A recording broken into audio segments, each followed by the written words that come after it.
Hello, everyone. Welcome back to Chumming with the Spirits. We're going to discuss kind of a fascinating subject for me. JD set this up for me. It's going to be about Ape Canyon. A lot of different tales about it, conflicting stories for sure. But before we get into it, we're going to take a shot. And I am having Buffalo Trace. Buffalo Trace. Buffalo Trace. Excellent. That's creepy. Here's to you. Cheers.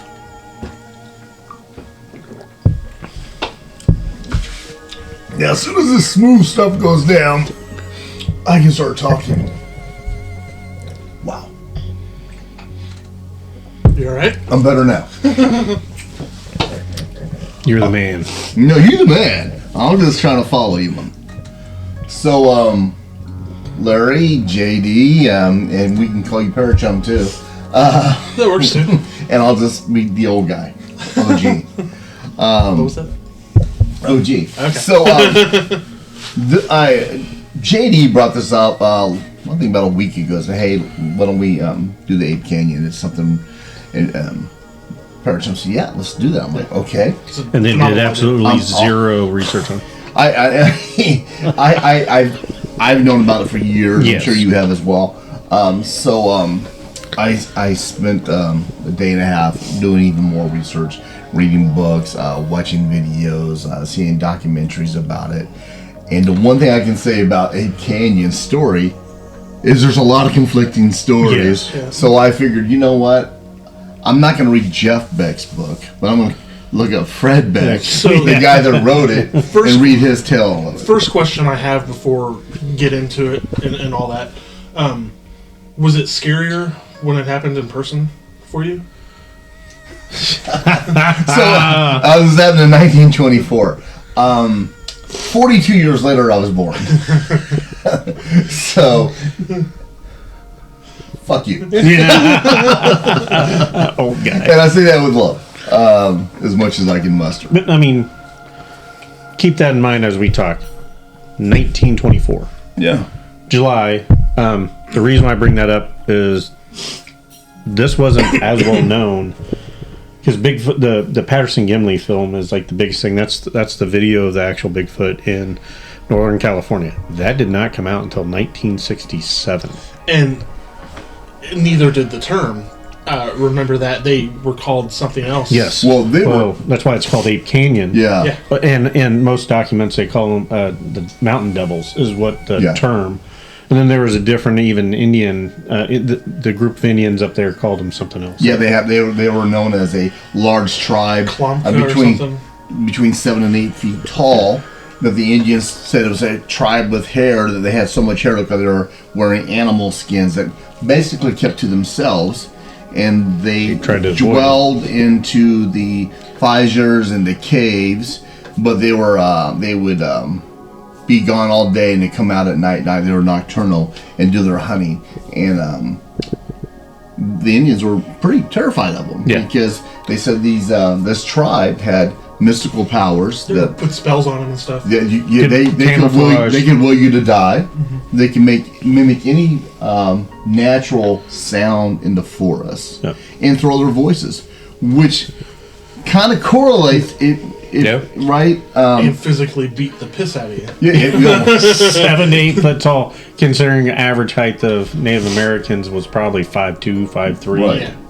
That's a monster of a person. It is.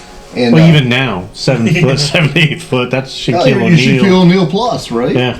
And 400 pounds. No, right? that's more Andre the Giant coming at your ass. There you go. Yeah. But they said big body with slim waist. Yeah. It was very muscular. Yeah. Well, I mean, one of them mentioned that reminded more of a gorilla when he saw him.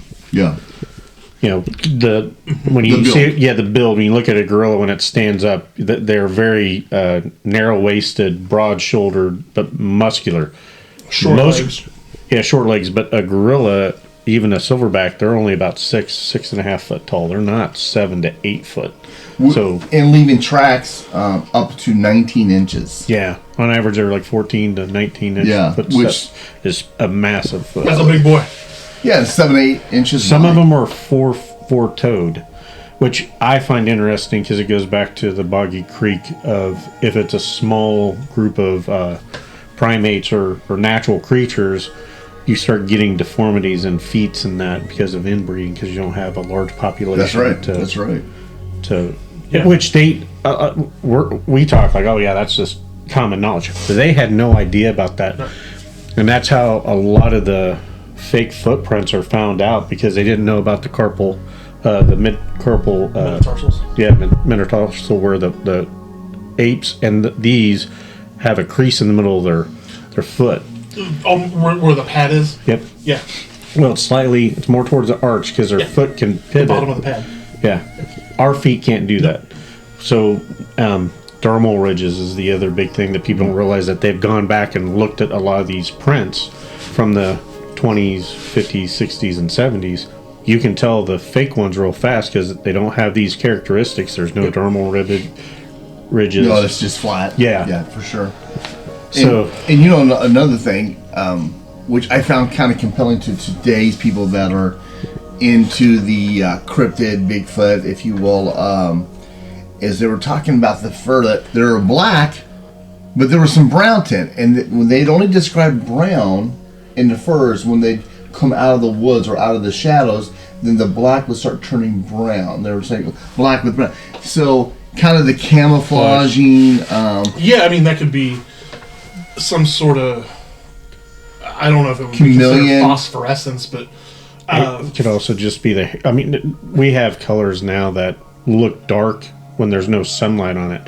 When sun hits it, it can go multicolored. Yeah. You know, a prismatic effect. And there's so take a multicolored fox fur jacket, right? If it's standing in a hallway, doorway, or whatever with the lights off behind it, it's going to look black. Mm-hmm. But the second it steps out into the lit room, like he said, it's going to show all the colors. The red and the multicolored. Well, what I was getting to was the chameleon, camouflaging. I think it goes into the fact that they're thinking maybe that some creatures have that can blend and give it a translucent. And I'm not even saying that word correctly. No, that's right. Yeah. You know, look that the predator look. I don't see it, but I see it on my infrared camera. But I look, there's nothing there. Yeah. So you can't throw that out. No, it just kind of brought it to my back. Okay, there's a common theme with this from the stories I'm reading. What I found interesting about the Ape Canyon event, and there's many different stories. That's why I read Fred Beck's book, because I wanted to hear what he remembered. And he wrote this 40 years after. Yeah. So he was an older guy when he wrote what he could remember. There were some conflicting stories, and so I wanted to, get the gist of what the guy was there about. You want to tell the story? No, you do it. You read the book. Well, I did, but I have had it. This is your hour. So, well, it's my hour. OG's Power Hour. It'll be very boring if it's my hour. And short. So these guys were out.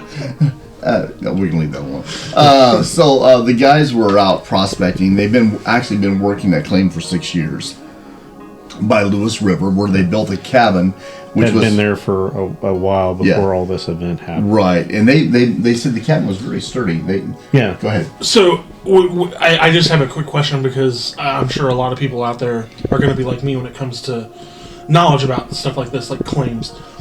When you say they had been out there for 6 years on this claim prospecting, what is the average lot size of a claim? So are we talking like 3 to 4 miles? So 300 to 400 feet. Where this happened is on the side of Mount St. Helens. 2 miles from St. Yeah, it's 2 miles to the mountains. Not that big. But how big was? So if they were there on their claim, that's so they may not have been It's not a huge. Well, yeah, it's not a very big claim because of the way the ravine is. It's a very steep ravine. Where the cabin actually was at is in the canyon. It was in the canyon, but it got lost. But it's 100 yards away from the Lewis River. The cabin was built. What I'm getting at is, if it was a small enough claim, they could have been a far enough distance away from the paths of these creatures that they never crossed them. Okay, well that's a great. Does that make sense? So that's a great thing. So when I say claim, let me pull back a little bit. They were looking for veins of gold to dig into. So they've been on the mountain. They've been doing this for 6 years. Yeah. So maybe I should pull that back. They're roughly about an hour and a half away from Vancouver, Washington / Portland, Oregon, is where Ape Canyon's actually at. It now takes over 2 hours to get there because of when Mount St. Helens exploded, it took out a lot of the trails. Yep. You can go there, but it's quite a bit of a hike to get to the canyon because of the way everything went. And unfortunately, it was never geolocated of where the actual site was. The cabin, they got photos, and I shared, and maybe we'll put them up. I was in Boring, Oregon, who has one of the most amazing Bigfoot museums. It was $8 to go in. The metal sign up there with alien and Sasquatch came from there. They have all this. They have, and the rediscovery when they went back to try to find the cabin.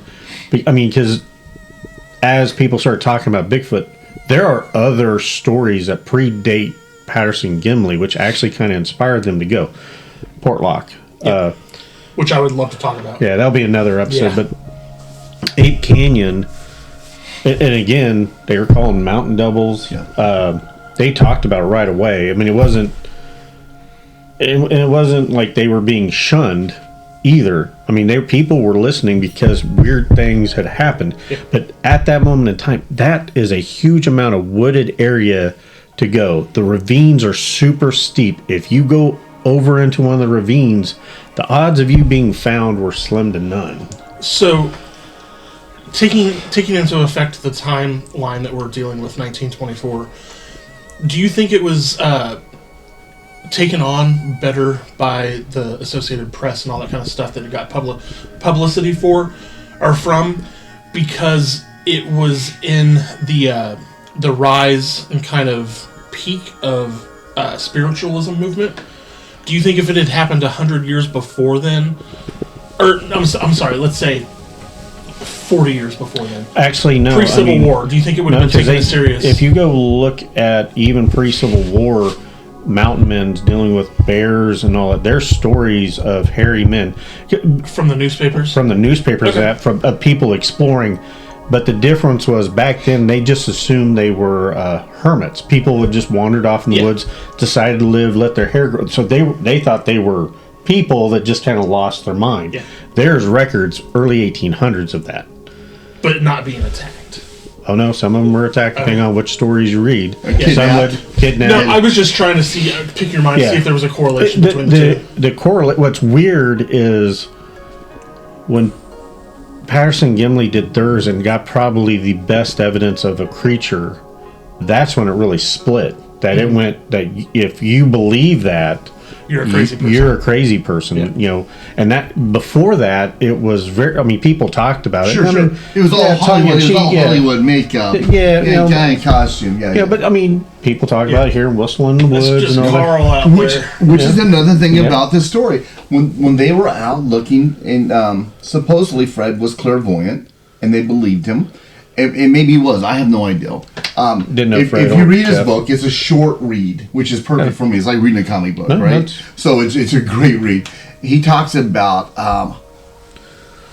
the planes of consciousness and these creatures, of how there are spirit animals as well, and you don't think you can ever kill one, and if you shot one, you would never find it because it lives on different planes. It's only here for a short moment, then it's gone. He also did shoot multiple. Well, shot one. Nose of 4 one. times. He shot it. He shot at some. This is where all the stories, compared to what he said, and then later, and then the other videos. There, he definitely. There's a picture of him recreating his shot with his rifle of where the one went into the ravine. And that's as they were leaving. But before that, even the attack on the cabin, if you will, they were out prospecting, doing their thing, and they came across some tracks again. They're like, holy cow, we're finding more tracks again. And they really felt like they were being watched. They just felt really uneasy. And finally, we'll call him Hank, because I think that's what his nickname. He's supposed to be a hell of a woodsman in a shot. Show Fred right there and raised his gun up right away. And Fred looked, and he sees this hairy 7-foot creature dip behind a tree. Then it peeks out, and bam, bam, bam. Hank shot at it. Now, Fred said it was 100 yards away, but he could see the bark fly off the tree when it peeked his head out. So he knows those shots were hitting. They go, well, that's an awful far way to see bark flying off. Right? So that's an interesting aspect. Based on what you just told me, lends more to the credence that they interpreted it as an animal and dangerous, as opposed to human-like to question oneself. Well, I think back in the day, you were kind of a different kind of breed of man back in the day, right? But if you saw something that looked more like me, step from behind, just covered in fur, definitely shoot you. Yeah, no, back then, no, I'm being serious because they're out miles. Like, I mean, you're talking miles. It's an hour and a half by car. So you're talking about 100-some miles from near civilization. That's one of the things that kind of gets misconstrued. This cabin, they built this cabin to survive while they're prospecting. It had to be able to survive heavy winds, heavy snowfall. It had to be big enough for 4 to 5 people, have enough wood storage for heat. Yeah. It wasn't, I mean, it's not like a grand house, but it's a sturdy environment. But they're out there, generally, if it was a black bear or brown bear, they're going to shoot it either way because it's a threat to them. What if it could have been Carl who fell in a mud puddle and got covered in leaves? Carl should have been saying his name. We probably, hey, I'm Carl. And then more of them whistling. Don't shoot! Shoot! Because they were telling how they would whistle, and then they would hear a response from a different direction. Well, that's another thing that we can do an entire podcast on is never whistle. Never, well, but Appalachians especially. Yeah. But they talk about, well, and that's like we talked about. Like you mentioned, I'd shoot one right away. I'm like, okay, what about the 3 others that you don't see? Yeah. And that's what they actually encountered is when they're talking about these, it's not, they saw one, they're hearing multiple respond. Around. You know, so that's the other thing that is kind of got glossed over in the early days as we go back and look at these stories and these renditions of what people try to remember. Yeah. We're finding out things that they didn't realize back then, but that is more common now, realizing that they're packs. They're not just like, and that's leads back to Native Americans believing that they're more tribes because they hunted as tribes. They stuck together. You might see one. It's the 3 others in that are camouflaged is what you're really worried about. Well, and if you're around that area, you're doing what you're doing on that area, hunting, prospecting, whatever. You're going to hear these stories about these supernatural beings with these abilities. So he probably shot out of fear. Yeah. And instinct. and they said after that, the 7-foot creature just started running down toward the ravine, just fast, and there's conflicting reports. One said that Hank said, we don't have to worry about that devil. I shot him in the head. And then in Fred's book, there's no mention of that, just to mention that it fled. And so after going what they've encountered, they like, let's get back to the cabin. We don't feel good about this. Yeah. Let's go back to it. And it's kind of a haul back to the cabin. Well, and another conflicting story is that they went out looking for water, and then they came across 3 or 4 of them, and they shot one dead. The fourth, and that was Fred that shot it. Yeah. Fred's book, that didn't happen. But there's a picture that's recreated by Fred of him holding his rifle, doing his famous shot of when he shot it. Mm-hmm. But that was when they were leaving. That's a different day. That's when they were leaving. So, but also the weird thing is like the river is only 100 and some yards from their cabin. Right. So that is one of those conflicting things of like I think somebody has sensationalized part of it.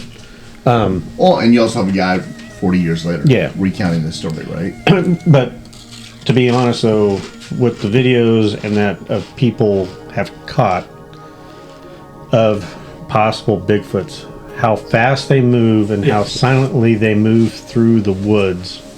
If you saw one take off, and if it was just half as fast, I would be getting out of there because you realize they're going to cover that distance way faster than what you could. Yeah. Get the hell out. I remember watching a recent video of this guy hiking in the woods with his son in England, I think it was, and he sees this thing like lean out from the tree like 100 yards away, and it's like staring at him, and he's talking into the phone to his son. It's like, I think we need to leave. And I'm like, damn right. For sure. So they head back, and they go and they round up the group, and they even skipped dinner that night, I believe. And I know... I think they were trying not to attract anything is what they were trying to do by cooking food. Fred was having a really bad toothache. He really wanted to go to town, and he said it mysteriously went away. Well, I really think that was probably all the adrenaline taking over and the fear of your life being ripped from you. So they boarded up the cabin as best they can, and they lay down. They waited for the night, and they said, well, then when morning comes, we're going to take off and get the hell out of here, right? So around midnight, from my understanding, they heard a big boom against the cabin wall, and it busted through. And boom, and lots of thud. So that's when I believe, we'll call him Hank, because that's what Fred nicknamed him, because he wants to keep people's names out of it for a peace with the family. Started shooting through one of the crevices. It was Fred's father, is what they claim. No, that was a different couple. Fred was the leader. There was a dad and another person. It was the father that was supposedly shooting. Yeah. So my bad about Fred. No, it's all good. So sorry, that's okay. So anyway, some of the conflicting reports are there huge boulders were being thrown through the roof. That didn't happen.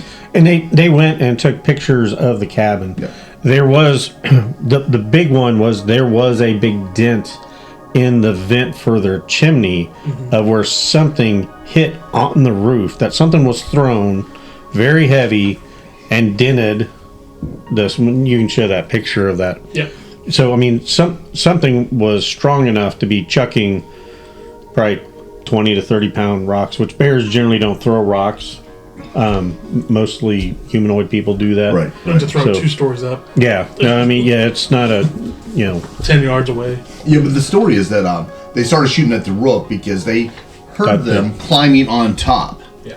And every time they would attack the cabin, if you will, that's when they would shoot. Only in showing, hey, we're just trying to defend ourselves, leave us alone, hoping they would get that message, right? Later on that night, with one of the barrages, an arm came through one of the crevices of the cabin and supposedly grabbed an axe. Now, there's 2 different stories. One said that Fred ran over to grab and it swatted him and knocked him out. Right? He goes, that did not happen. He goes, but it did grab it, and I happened to turn the axe where he got caught on some wood, and Hank shot at its arm. Didn't say if it hit it or not, but that's when it retrieved his arm back.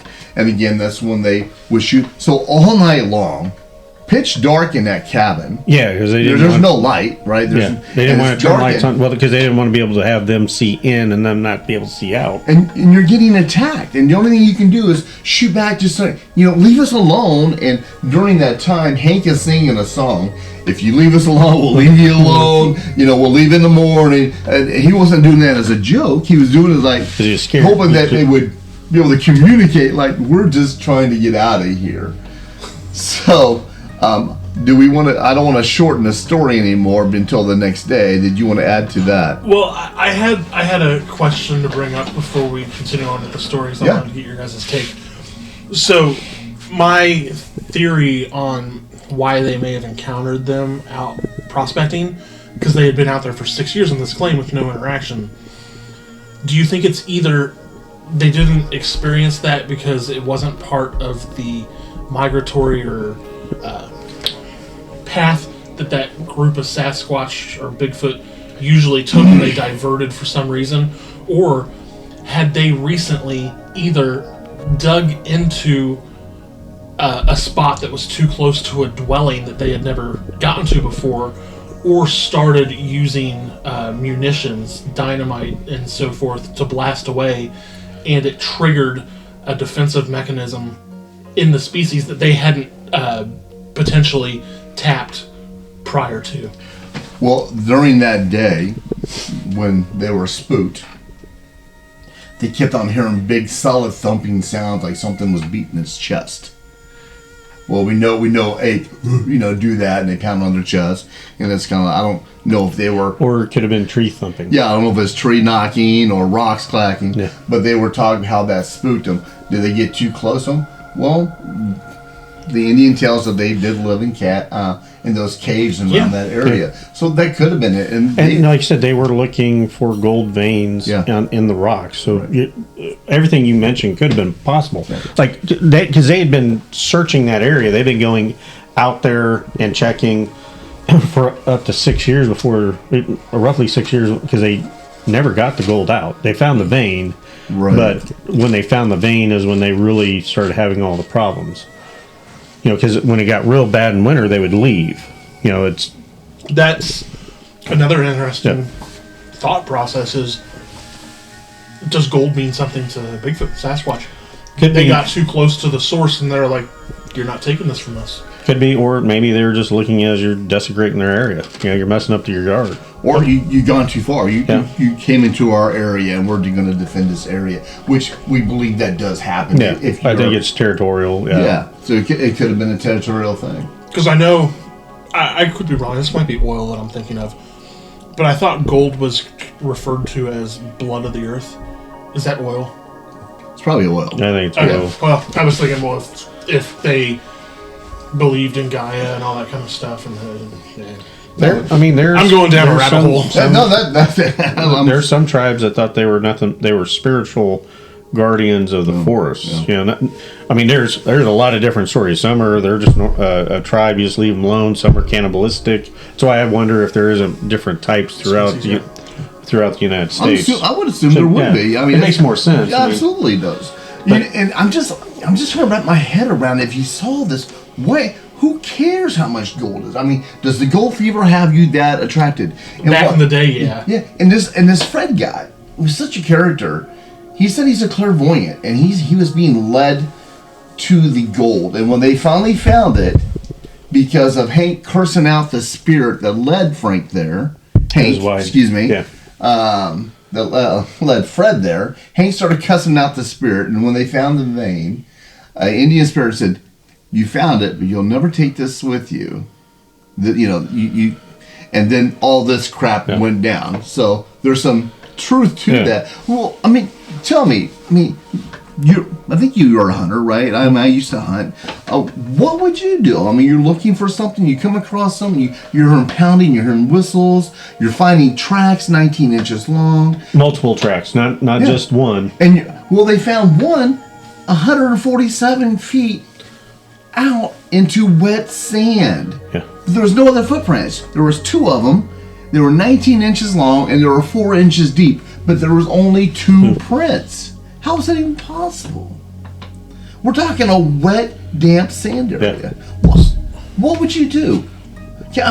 What? Be checking my surroundings and moving out of that area, because and that's if you look at what they were talking about, they started feeling like they're seeing weird tracks, and I think they did what everybody normally would do, is like that's probably they're just messed up bear tracks. Someone messing with us. Somebody messing with us. But then then you're starting to get the sounds, and then to me, what really triggered it was like they felt like they were being watched, not just at night, during the day. Yeah, absolutely. And it by multiple, and that's when you go, okay, you're probably in danger at that point in time, because now they know where you're at. Okay, you and I are going down the trail. We're going to go get water. I go, hey, boom, boom, boom. What do you do? And you see what I'm shooting at, and all of a sudden you see this big ass creature running down. I'm going to be scanning around us to make sure there's not another one coming from somewhere else. But you would probably pull out your 40 and shoot me. What the hell are you doing? No, I'm going to pull mine out to be looking for another one, because you just probably antagonized it. Right. And then maybe have to shoot you in the knee when I run. I'm gonna be running the other direction, saying you're on your own, bitch. But like I said, it's back then it was a different environment, like different culture of men too. Yeah, well, totally different. But you're talking 1925. The medical. You get hurt out there, you're not going to make it back. Shit. They didn't have a counteractive thing for the flu. It fucking they didn't have penicillin yet. 5 years earlier, or maybe earlier, destroyed like what a third of the world. 1918 Spanish flu. Yeah. People don't realize, and that's, to me, as I brought it up, 1925 is so early. We had cameras, and there's film not of that, but there's pictures of the cabin and all that. But it happened so early that they didn't think about it to document where everything was at. I mean, other than take pictures and oh, that's kind of a neat story, but they weren't ridiculed over it. They were like, oh, that's no. And I'm sure most people are thinking, it was probably bear or something. But yeah, you're right. Like back then, the cure for hysteria for women was cocaine and dildos. I mean, it's true. No, like you get prescribed cocaine and what do they call it? Was it hysteria? It was hysteria they called it. But technology wasn't really there. But they weren't being shunned. But you're also. It's a different. You're a different breed of person to go out and do that. You're still on. They were on the verge of being mountain men. You're talking about going out for multiple months, and the reason why they call it gold fever, you have to understand if you found 5 pounds of gold back then, that's like finding millions of dollars today. I mean, you're talking about if you actually found a vein of gold that had 100 to 200 pounds of gold in it. Yeah, and he's not talking like 2-3 million. He's talking like 180. I understand. Yeah. I mean, because in 1925, when was the Great Depression? Depression was... Oh my God, you're wrestling the wrong guy. It was 1929 to 1933 or something. Yeah, so this was right before the Great Depression. Money was starting to get tight. So and it was prohibition too. Yeah. Well, they weren't even drinking out there. Well, they were, but. They were drunk. If you're seeing the Mountain Devils, and not only the Depression, but it was the Dust Bowl too. So all those factors really made the search for something to sustain. Yeah, I mean, you're literally talking that if they found a vein, how many 4 or 5 people were there? There was 5, I believe. 5. That would set them up for life and their kids at that moment in time. So I mean, that's why people did it. So when they did take off, after shooting and let's barricade ourselves and let's take care of this, and all night long being attacked. And he said that one time it felt like they were trying to knock the cabin over. They were trying to flip it over. But he said they knew they built it so well that flipping a car. Yeah, that it wasn't going to happen. But while we perceive how strong Bigfoot is, just say a regular ape, and he said he saw 6 of them that he knew of through the crevices, that he counted for 6 of them out there. That's a bad time. Right? Yeah. I mean... You're talking, yeah. But they were not able to break in. So to me, that's... Well, were they trying to break in, or were they trying to intimidate? Trying to intimidate them. Send the message of God to them. Yeah. Like, this is my house. Okay, so at this point, they wait all night, going back and forth. Then when sun rose, it stopped. So they waited till they knew that it was going to be light of day before they looked outside to see if they were safe. As they were leaving, and Hank said, leave the equipment here. It's $200 worth, which is like $3,200 in today's money. Yeah. And you leave it. I'd rather leave our stuff and leave with our lives. And so as they're leaving, Fred supposedly saw one about 75 yards away, 80 yards away by the ravine, and shot it 4 times, and I guess the last shot hit it, and it fell over the ravine. Correct? So, my big concern and input on this is they caught tracks around the house. Yeah. And during that encounter that you just mentioned, where him shooting it and it falling over the ravine, the only thing they found were spent shell casings. They didn't find blood. They didn't find footprints, or they didn't find. They did find footprints. They found not at that. Not during that sighting. At the cabin, they did. At the cabin, they did. Yeah. But they also didn't know, and maybe you couldn't notice stuff like this back then, or they didn't have the perception that we do now. But if something falls off the ravine, you would see a trail of the impacts. The ravine was 400. Yeah, 400 yards. It's like 400 yards deep. The problem is, you might be able to see it. The problem is dust. Well, the problem is getting to it. That's what the other thing is. That's a good point. You saw it fall.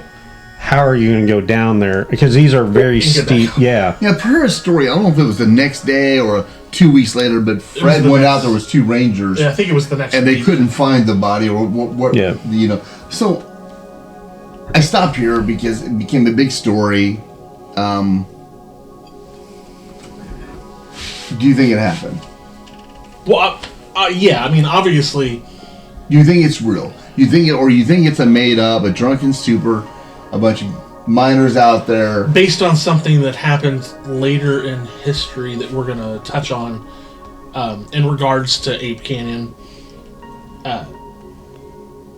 What was that? Laughter.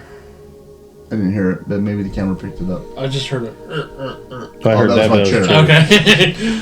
Dave's good. Based on what happens later in history, in the location associated with the Bigfoot attack, I would say yes. I think it happened. You believe the story? Yes. I think that it may have been embellished quite a bit, even by the first-hand account. Okay. It may not have been as dramatic or dangerous as... Because you know how people embellish, like, oh, yeah. We just battled some mountain devils. Yeah. And I killed one. Yeah. Yeah, for sure. So, yeah, I do think that it happened. The details, the deets, I don't know. There's a lot of conflicting stories. Yeah. But it's a telephone game. But what I did find... Remember we tried to do that? No, hold on. What I did find... There was some compelling stuff, like the fur is black until the sun hit them. Yep. It didn't turn brown. I found that... The descriptions of the footprints that match up to... Keep in mind, there a lot of... Bigfoot wasn't a thing before this. Like, when they talked... The fact they talked about the footprints, that they're bare and they had 4 toes, that's not a common thing. No. So, I mean, that's pretty... I mean, to me, that's more solid. And it wasn't just around the cabin.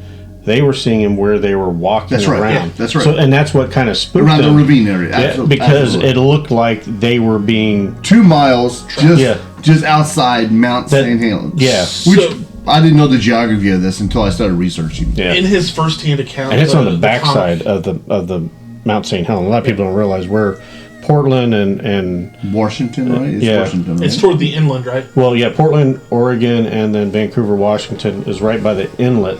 You go, I think it's 100 and some miles. You have Mount St. Helens, but Ape Canyon is on the backside. So I mean, like it's a trek to get up there.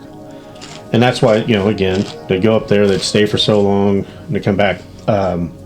There's pictures, like I said, they at least took rangers back up, took pictures. They did get some footprints. Now, based on his first-hand account, sorry, I didn't... No, that's fine. No, go ahead and finish it, because I want to hear what your thoughts are. Based on his first-hand encounter in the comic book you read, hey, you said it. You called it that. Well, it's thin like a comic book. It was not. It's not a big. And I'm just telling that way people might want to pick it up and read it. It's a fast read. Did he reference smells at all? I don't remember the smell at all. I referenced that he did say a lot of the stuff you're hearing is not true. There was no huge boulders. The only huge boulders are the ones that we are still using for the cabin. They did have rocks get thrown, but not at 200 pounds. That were going through the cabin. But they did have stuff get dented.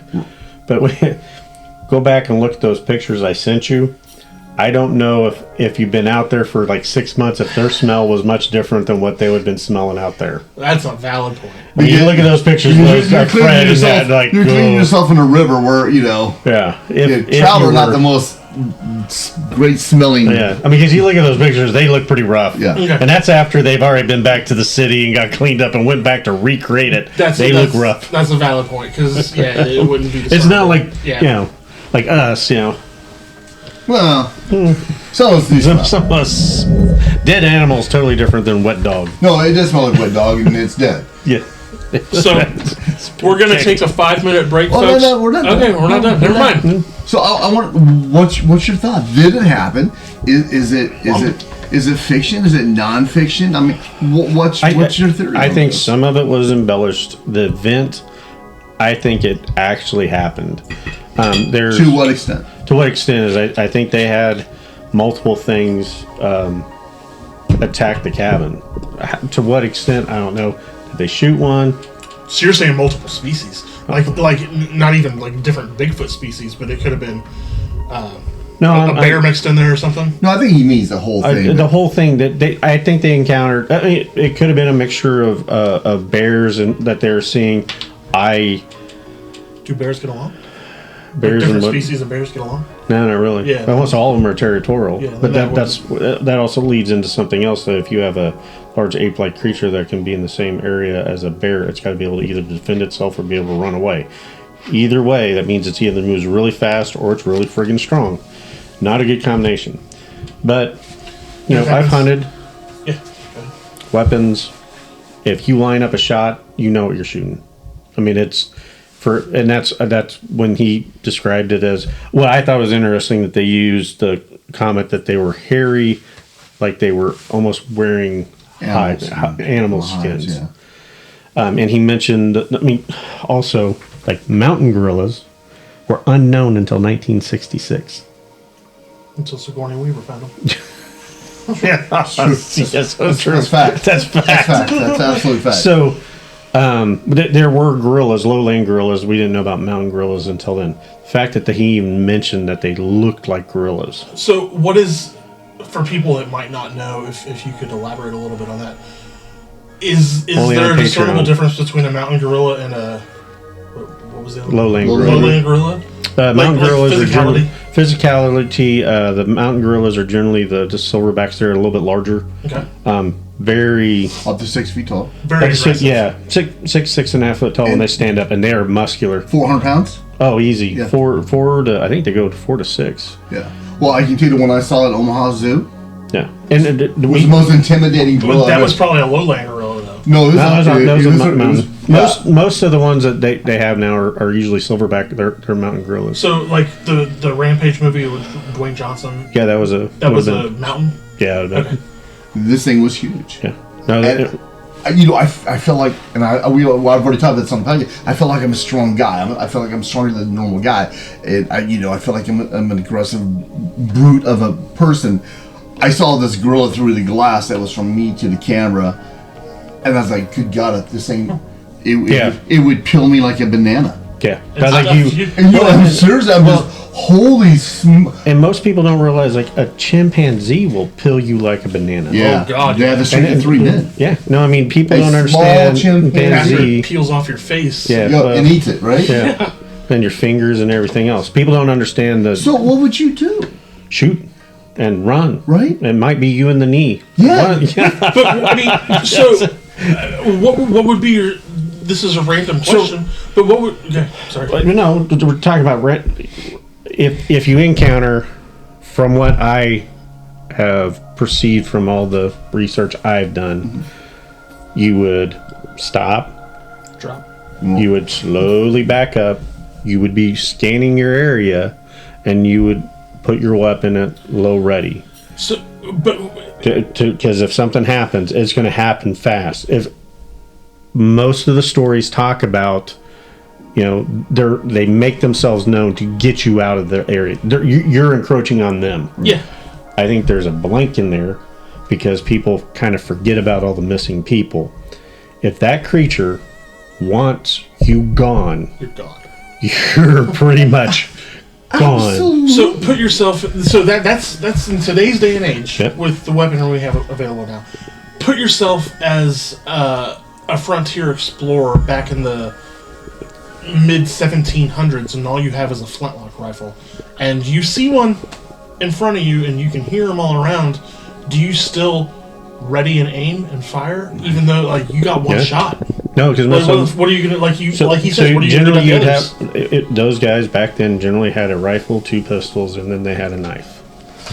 And those guys, again, a different breed of guys. These are guys that were going out and, I mean, the mountain men were known for going. They were killing bears to get populations tore down, and that's some of their stories are amazing because they talked about bears being intelligent enough that if a bear thought you were tracking it, it would backtrack its own tracks and ambush people. Absolutely. And these guys are literally, it's just like them and their mule. They may have 2 people together because, I mean, you're talking about very you're just a whole world out Yeah. there. Not only are you against the forest, but we got the tribes out there and everything. Yeah, I mean, you're worried. I mean, because you got some good tribes, you got some bad tribes. You have mountain lions, you have the bobcat. There's a brown and black bear. I mean, there's a lot of stuff that you're worried about. A moose will, all of them can kill you. Elk, all this stuff is. If in the wrong situation, it could become bad pretty fast. Like people, like a brown bear. There's videos of them swiping and breaking moose's backs. Yeah. The big Kodiaks. The amount of force you'd have to generate is ungodly. And again, now you're talking about a primate. If it's 7 to 8 foot tall, their muscle structures. They show trees that have been uprooted, flipped over, and then shoved back down in the ground, or 6 foot up, snapped. But then you also throw an additional factor in, which is opposable thumbs. That means they can grab and throw things, weaponize stuff. Well, and I think there's a video out there. You look at that lumber yard; those guys are videotaping from afar, and you see this creature just taking these logs and throwing them. Yeah, a bear can't do that. Yeah, and it's just throwing them like 30 feet in the air, and these are probably 300 to 400 pound trees that are thrown like a damn javelin in the air. That's terrifying. It's very terrifying. It's scary as hell, guys. Something smarter, faster, stronger. It has every advantage. It's Kanye. Watch the strawman competitions. With Brian Shaw. And these guys are massive. The keg toss. Kegs and that, and you're talking they would be at the low end strength level of a gorilla, of a chimp. Yeah, they're going to be. They might be half the strength of a chimp, like an 8-year-old strength wise. Yeah. And these guys are massive, 6'6". Yeah. They're pushing the 400 pounds. Now you got another foot on top of that, if not 2 foot, with more muscle and better. I mean, if they're a primate, they have better joint. The muscle where the joint, everything mounts is totally different, and they probably have extra muscles. So like I said, it's more of, you see it. If, like I said, if they're showing themselves to you, more than likely they're wanting you to leave. Yeah, get the hell out of there. Because they don't have to. The videos and all that are showing that the amount of speed and how fluid and quiet they can go through the forest, they could take you out before you even realize it. At least one of us. Like if all three of us there, one could be gone in a second. It gives me a great idea for a t-shirt you could wear. Bigfoot, and instead of saying see something, say something, say see something, do something. So I want to. Bigger, stronger, faster. I know you want to go to a quick break to continue on with it. Well, I have another question before we go to break. Okay, one more. I would like to finish my thought on this. No. So years later, a troop of YMCA Cub Scouts said that was us throwing rocks off a cliff onto the cabin, and we made the prints. And reason these big tracks. We made them with our hands, and we did our knuckles for the toes. So are you calling bullshit on that? Yes, absolutely. Because when you're talking about it, they're not throwing off of a cliff. They're throwing down a structure that's a canyon with steep walls like this, but gradual inclination, right? Why don't you show that to the camera so we know what you're saying? The camera will...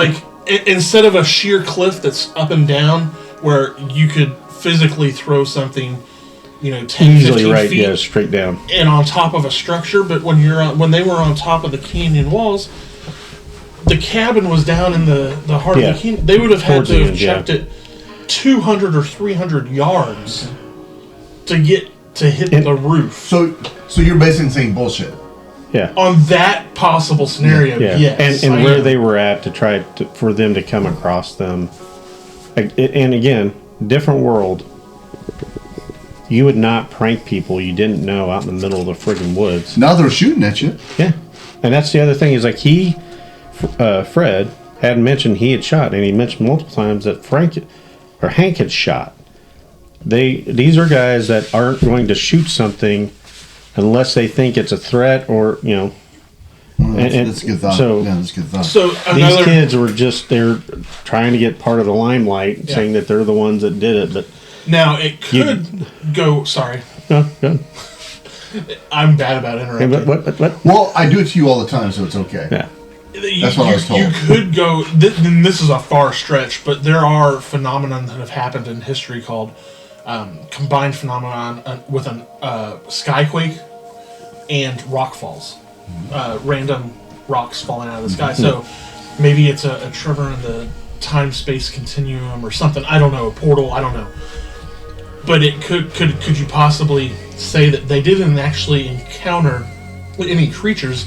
There may have been some bears outside, but a skyquake with a rock fall happened, and that's why the shook and rocks. No, they physically described what they saw, but like the fur. I mean, and to me, that's probably makes it more credible that they were talking about. Well, the whistles got me.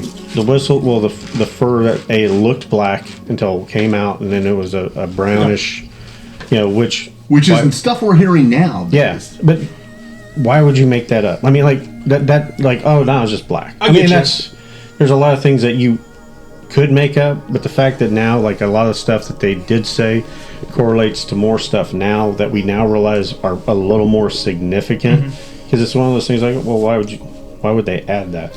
So Fred Beck, is he clairvoyant, talking about the consciousness? I kind of left that. Yeah, I try to leave that off onto the side and just talk about the events, because it doesn't really affect us. To me, doesn't add to or take away from credibility to me. But you can't judge that over text. Like that has to be physical interaction, determination type of thing. So based on his story, you can't discern that he was clairvoyant. Yeah, looking at his picture, it's like, I mean, yeah. Well, just some of the stuff he said is so similar to what newer stuff. What we're hearing now. So he was on the supernatural side of the being he was a dimensional being beyond that time with the things he was saying. So my question to you is, based on what we were just discussing briefly about the howling and whistling, I'm going to ask you this question, and then we're going to take a break, and then when we get back, I want you guys to answer it. Yeah, sure. How do you classify we never film again Bigfoot in communication categories? Because do you think they have the capability of communicating non-vocally, or would they be like gorillas where they can whoop and holler and make those noises, but their main communication is through body language and taps and knocks and that kind of thing? So think about that, and we'll take a quick recess, and we'll be right back to answer that question, folks. And I have a question for you after that, then. All right, stay tuned. I have a video and sounds, which is sweet. Can't wait. You didn't find that on my camera, right? The video. I just want to make sure we're not showing that. We'll be right back. Don't worry, you get the master.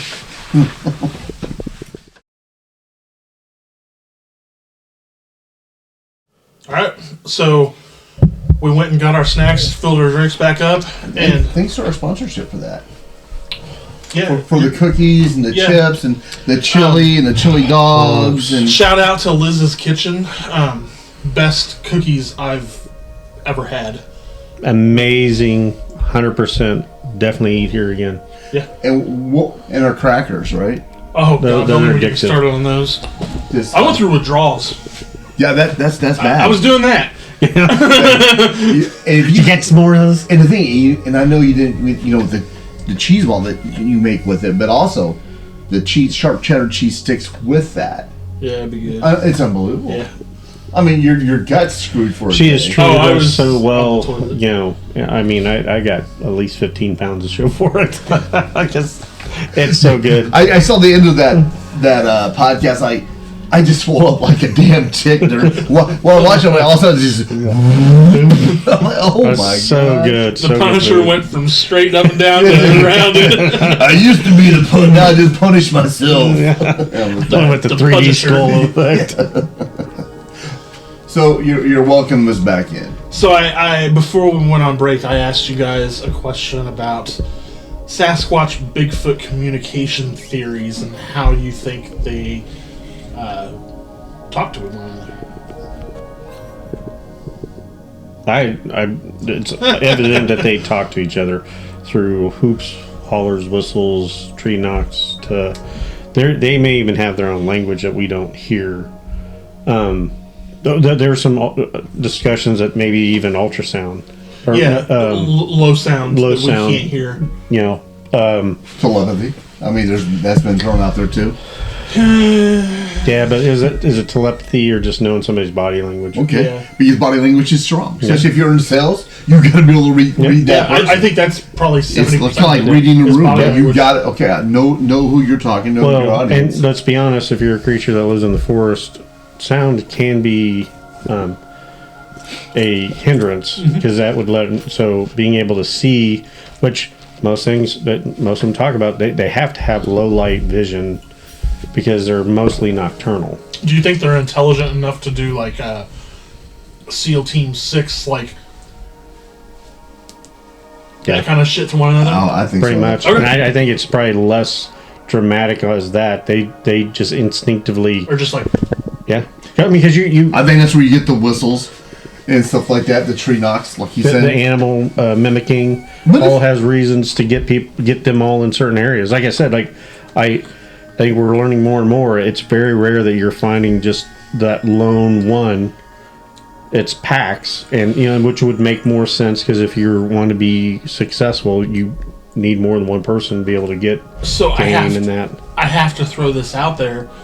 Would you consider them more intelligent than us? In a certain aspect. There's a great quote talking about, they asked Yellowstone about trying to keep bears out of the trash cans. And their quote is, there is a very big overlap of the smartest bears and the dumbest people that it makes it almost impossible to make a bear-proof. That's great. And I think we run into that with them. They're as humans, we have a wide spectrum of intelligence. Do you think they were smarter than Frank? Yeah. I mean, there's... Which one's Frank? The one that blew his hand off because he was holding a firecracker. Most definitely. Most definitely. Yeah. And, because it all depends on how you relate with intelligence. You're talking about something that has to be surviving out there with bears, cougars, and they more likely have a short lifespan of 30 years or less. But they're social, is what we're finding out. Not, again, we're talking general, because I think there's probably more species than what we realize. Yep. But yeah, they overlap with us. Does that mean that they should get human rights? I don't know. We went further on that one. I'm just saying. I didn't see that. That was out in left field. Yeah. I'm just saying that they would be, to me, no different than how we treat gorillas. That there's a certain, like, you can't be mean to gorillas. You're not supposed to, because a certain amount of intelligence. We know how they react. So I want to poke the bear on this one a little bit. According to some people in the world, animals don't have souls. So if we're to classify them that way, do you think they have a soul? What if they're actually just the mark of Cain? I would I really like your guys' opinion. No, I got what you're like. Well, let me take a step back on the communication. I do think they can communicate with each other, and I do believe they have their own language. I've heard several audio tapes, I should say, of them, and it sounds like a bunch of chimpanzees chattering back at each other. Shortly, we will play some of that for you, which is. I mean, and you can tell it's two different ones. Even on the last episodes of what we were doing, the scientist who tracked down the audio of them, he goes, "There's two of them. They are talking a language, and they were absolutely communicating with each other." So I do believe that. So I want your answer, yes or no, to this, because I have a follow-up question. Of a follow-up. Soul, yes or no? Okay. Just gut reaction. Go. If Bigfoot exists, they are more animal than human. Just like a chimpanzee's 99% same. I would say no. But they have the ability to communicate with one another. Yes, so does chimpanzees. So does gorillas. So, so do we. We Do maybe we not have souls? No, we have souls. and maybe we're wrong. It's hard to say. Yeah, I say no. I'm just poking the bear. No, and you poke all you want. Okay. And you know what? The bear he's poking is not a grizzly bear. It's a Pooh bear. Rain for night now. So these are some audio recordings of some of the sounds and This is Sierra known, Mountains. yeah, Sierra Sounds. California. from the early 70s in the Sierra Nevada mountains. So give them a little history of what we're going to hear. So Ron Moorhead and Alan Berry had been out a couple different times and had caught these sounds of these creatures talking to each other. They had went back out. They had a small hut built in a tree. It was basically like a lean-to around a couple trees, and they fortified it. And it was a campsite for them, or was it a hunting place for them, or just it was just a place where the guys hung out? It was like a small hunting area. But this had happened over a couple different nights, and it was very reminiscent of Ape Canyon. It's in California, I believe Northern California is the Sierra area. But they, again, early 70s, had recorders with them. Lucked out that they had audio equipment that they could. Which they went back to do that, correct? Yes, they had an encounter before of it. Didn't have anything to record it, and then went back. And I know people, it doesn't sound like a big deal to go out in the woods with a recorder nowadays, but when you're talking about early 70s, to hike out in the woods with an audio recording device, you're talking about something the size of a backpack or a box. On top of the fact that it was battery powered. Oh shit! Can you imagine that? Think about that. Yeah, they didn't have a generator. They literally, I mean, the piece of equipment they were hauling around was probably a couple grand back then, which would be like you hauling around a $5,000, $6,000 camera. Yeah. And it was probably I do that. It's not. It doesn't fit your hands. We're talking. It was reel to reel style, with a microphone set up in this, which probably took up like a third of where they're hiding at. Sure. And people like, they don't sound scared. They were terrified. Yeah. And they went back out there. They didn't want to sound scared on the video. No one believed them what they were told. I'm pretty sure. From my understanding, that's why they went back out there. Yeah, I'm pretty sure you hear someone fart and shit themselves, don't you? That was you. Yeah, that was me. I'm pretty sure that was you. Yeah. That was a different video. Yeah. So here's it's roughly 4 minutes. No, you 12. Hey guys, and when you listen to this, I want to preface that you're out in the woods, you're by yourselves, it's dark. You don't have lights. You can barely see what's in front of you. The lean-to that they're in is probably smaller than this that we're in. I just want to put it in perspective. Yeah, it's pitch black out, and the stories that they had told that they had things hit where they were at, and luckily they had everything was reinforced. Basically, logs is what it was. Again, I think it goes back to it wasn't something trying to get in more than get the hell out. Yeah, we're here. Banging on like you'd bang on a car door to wake somebody up. So before you hit play, kind of turn the microphone towards this or move the speaker. There you go. That's the smarter way to do it. You can find this on YouTube. Also, there's multiple websites that have these sounds. Absolutely. These are probably the first recordings that I'm aware of a wood booger. Yeah, of a Sasquatch or wild ape out in the wild. And they again, this was done in the early 70s. The fact that they tracked probably 100 pounds of recording equipment out with them into this small tree hut. Hiding in a tree. Because they'd already been attacked and had this happen to them once, if not twice before. No one believed them, so they went back. Scared to death, by the way. Yeah, right? Scared to death. Because, they had stuff get thrown at it. They tried to get in. So... And these things were just like right across the ravine from them, right? Well, no, they at some point in time said that they had came to where they were at. Oh my gosh! Yeah, that's crazy. So I don't even want my in-laws coming to me where I'm at. Yeah. That scares the hell out of me. So here we begin. We're in for a night, Bill.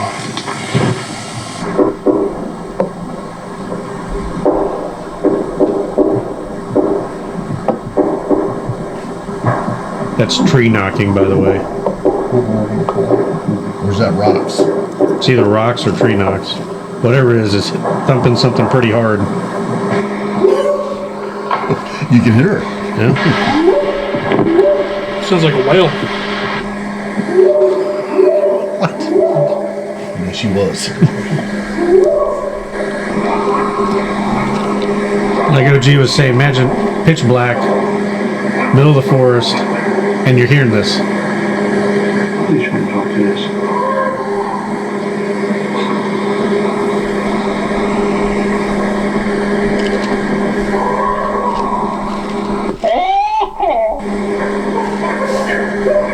What'd you call me?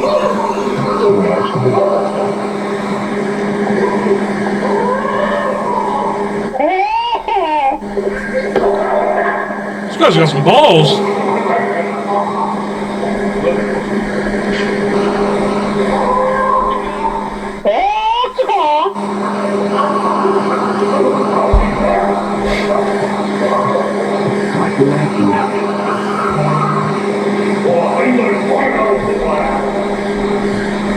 Was that a Japanese man?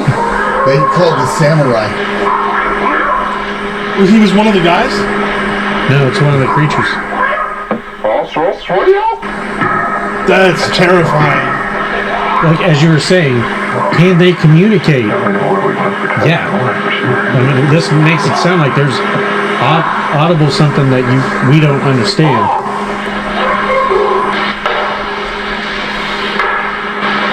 Have you not heard these before?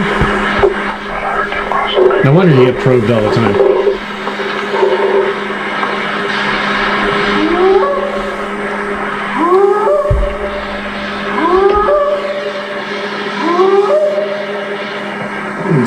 Fuck you. Fuck you.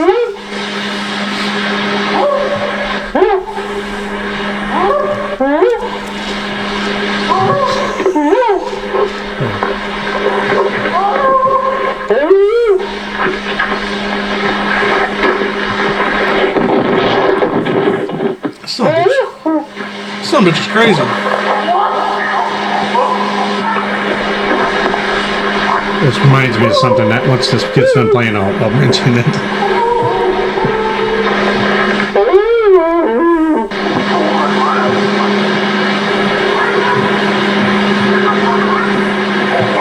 Get the fuck back. There's two of them across the creek at the big rocks.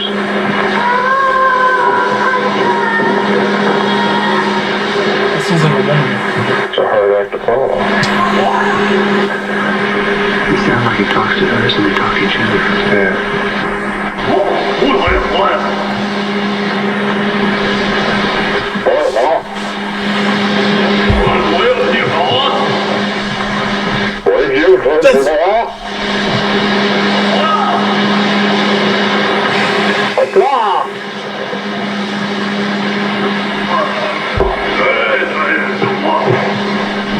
That's a Japanese man.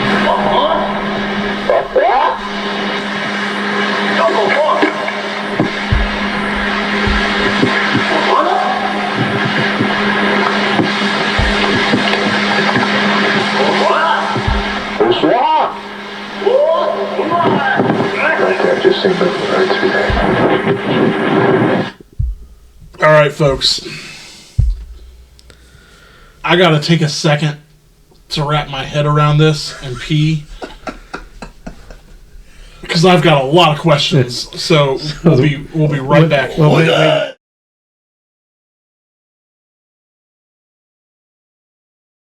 We're back. Somebody got done shaking the dew off the lily. We're back at normal mode. No more IR or night vision. We thought it was going to be scarier listening to it in the dark. And it would have been scary listening to it regardless, because I'd never heard that before.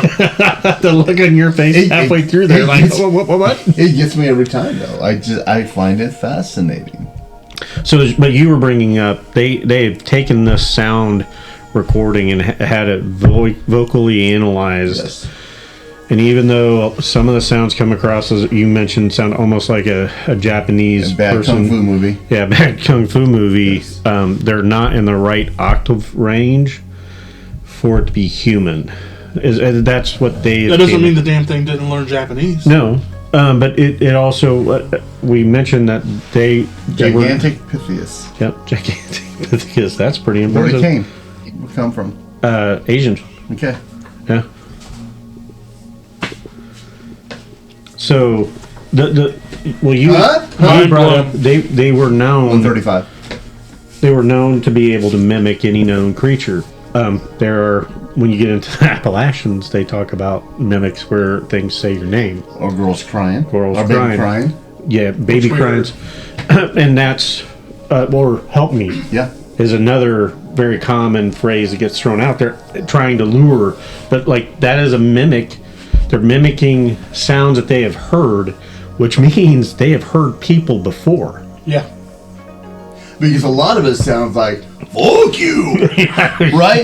That's the way I took it. I would have heard that before, right? The one that got Or me. no, what the fuck? The part that got me was the samurai dude.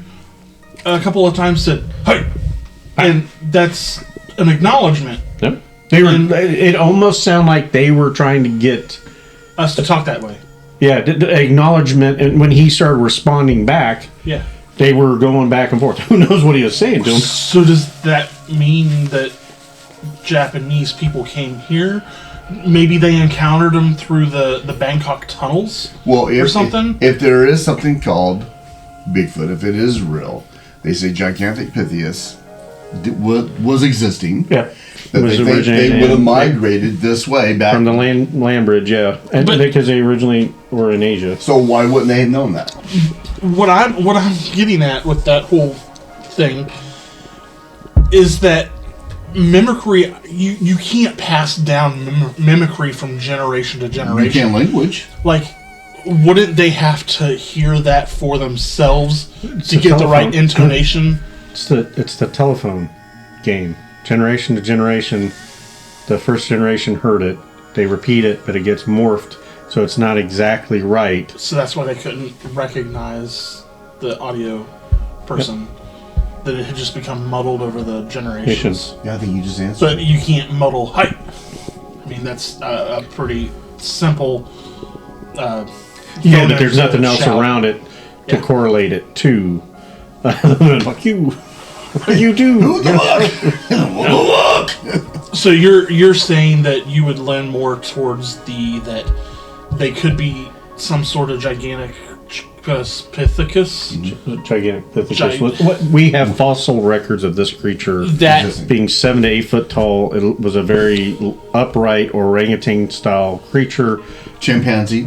And that clan could have migrated from Japan, absolutely, China across the land bridge in that's a huge, Alaska. That's a huge theory. Yeah, but that would also mean that they would have to have encountered them recently. Like when? How long? I'm not a historian. Chinese dynasty's been around for thousands and thousands. With language. Yeah. Okay. Yeah. Okay. So, that's a rabbit hole, bro. Yeah. No, I know where you're going. Yeah. But yeah, no. Chinese civilization's 2,000, 3,000 years old. The written language and spoken language is even older. India also very old culture. Okay. So, yeah, I mean, they could have picked it up, and it could be as simple as they've heard tourists in the area too. Yeah. I wasn't trying to that around. Well, yeah, why not? I mean, because we're talking Asian tourists all the time in the United States, right? Yeah, no, we're talking California, and we're talking the heyday of the gold rush and most of the people that rushed I mean, they would have had opportunities during the gold rush. Who built railroads, bro? Exactly. Yeah. Like that was the 1880s. Yeah, but again, like I said, it could be generational. It could be. Yeah. But it definitely, that, like I said, that the first time I had heard those was like, holy cow, that's... The Japanese stuff shocks me. Like, the other stuff I could explain away as an animal and the... That's very howler monkey, like, that. Yeah. That's a very monkey/primate sound. That was a human sounding vocal pattern. Right. Well, there's some more, and we can find it. I mean, just go YouTube and search Bigfoot talking, and you can actually hear these things talking. It sounds like chimpanzees just gibbering right back at each other, like a chattering. Yeah. So, having listened to that, and moving forward, let's kind of delve into Ape Canyon some more with the more recent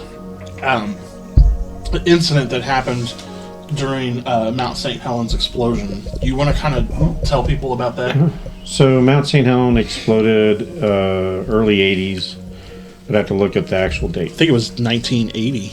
Might have been right at 80. Which is... Do we want to jump that, or we want to talk about this? Or dude, Skeeter in 1960s. Yeah, 1964, I believe. It was around 60s. Okay, let's go back. Why don't you cover the skier, because you did some pretty good I think his name was on it. Lee Carter. Hopefully I'm getting that name right, but I know it was at least Carter, I thought. Yeah, it's Carter, but I thought the first name was Lee. He was a skier that took people out to do the little trip. He's like a survival guide. Take people out, let them ski down the mountains, Mount St. Helens. He took them up and he said, "Hey, I'll meet you down, take some pictures of you guys coming down. I'm going to go to the left, and you guys come down to the right, and I'll capture you when you get down there." Well, they get down there, they don't find him. Can't find him anywhere. Now, this guy, supposed to be pretty good skiing. He knows what he's doing, right? Yeah, he's a guide, right? He knows the area. He's very well equipped for all the type of environments. They look around for him. They find his stuff, finally. They don't find him. They find a box of his camera and other equipment that he usually had with him to film stuff. Correct.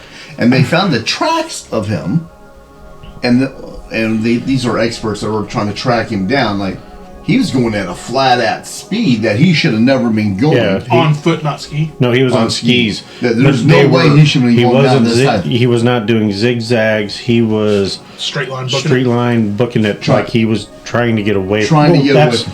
They think he dropped his box of stuff to lighten him to get going faster, and he wasn't weaving, because you when you're skiing you weave to moderate your speeds because you cut back. He was flat out and taking a lot of risk. He was jumping things over things, trying to clear. And were there any other footprints? There's fresh snow. They were lucky to see the tracks that he made. Okay. But they found his equipment, never found him. And his tracks went to the ravine. Yeah, which, by the way, ended up being in Ape Canyon. Yeah, no, that's what we're talking about. Yeah, no, but I mean, on that side of the mountain, it's sheer drop. Yep. The fact that he was going as fast as he was, they assume he knew where he was headed because he knew the area and made the jump. And like they don't know, they assume that something had to have been chasing him. Was he a big enough mountain man and outdoorsman that if it had been a bear or a bobcat, he would have freaked out like that? I can't tell you that. He wouldn't have worried about a bobcat, or he maybe in a mountain lion. A bear, possibly, he would probably try to get away from. Away from. But they did. Well, you wouldn't have. I take that back. It wouldn't have been a bear. Bears hibernate during that time of year. So whatever, there's nothing out there. Good point. Whatever it wasn't a bear. It may be a mountain lion, but I mean, I think it was like 60 people that tried to find his body for 2 weeks. Yeah, they never found his body in the ravine in Ape Mountain or Ape Canyon. They never found his skis. They didn't find his body. He just disappeared down there, and that's the rumor is that the locals said. Can you classify that as a missing 411? Yeah. Yep. Absolutely. The conclusion was from the locals was the mountain devils got him. Yeah. So that was like 1964. Yep. And then fast forward another 16 to 20 years. Yeah, 1980 is when Mount St. Helens interrupted, which I remember. Small fact is my uncle had lived out in that area for a few years and had just moved back to Kansas, and Mount St. Helens erupted. I have a cousin from my other uncle. Sorry. Spat yourself down. His life flashed before his face.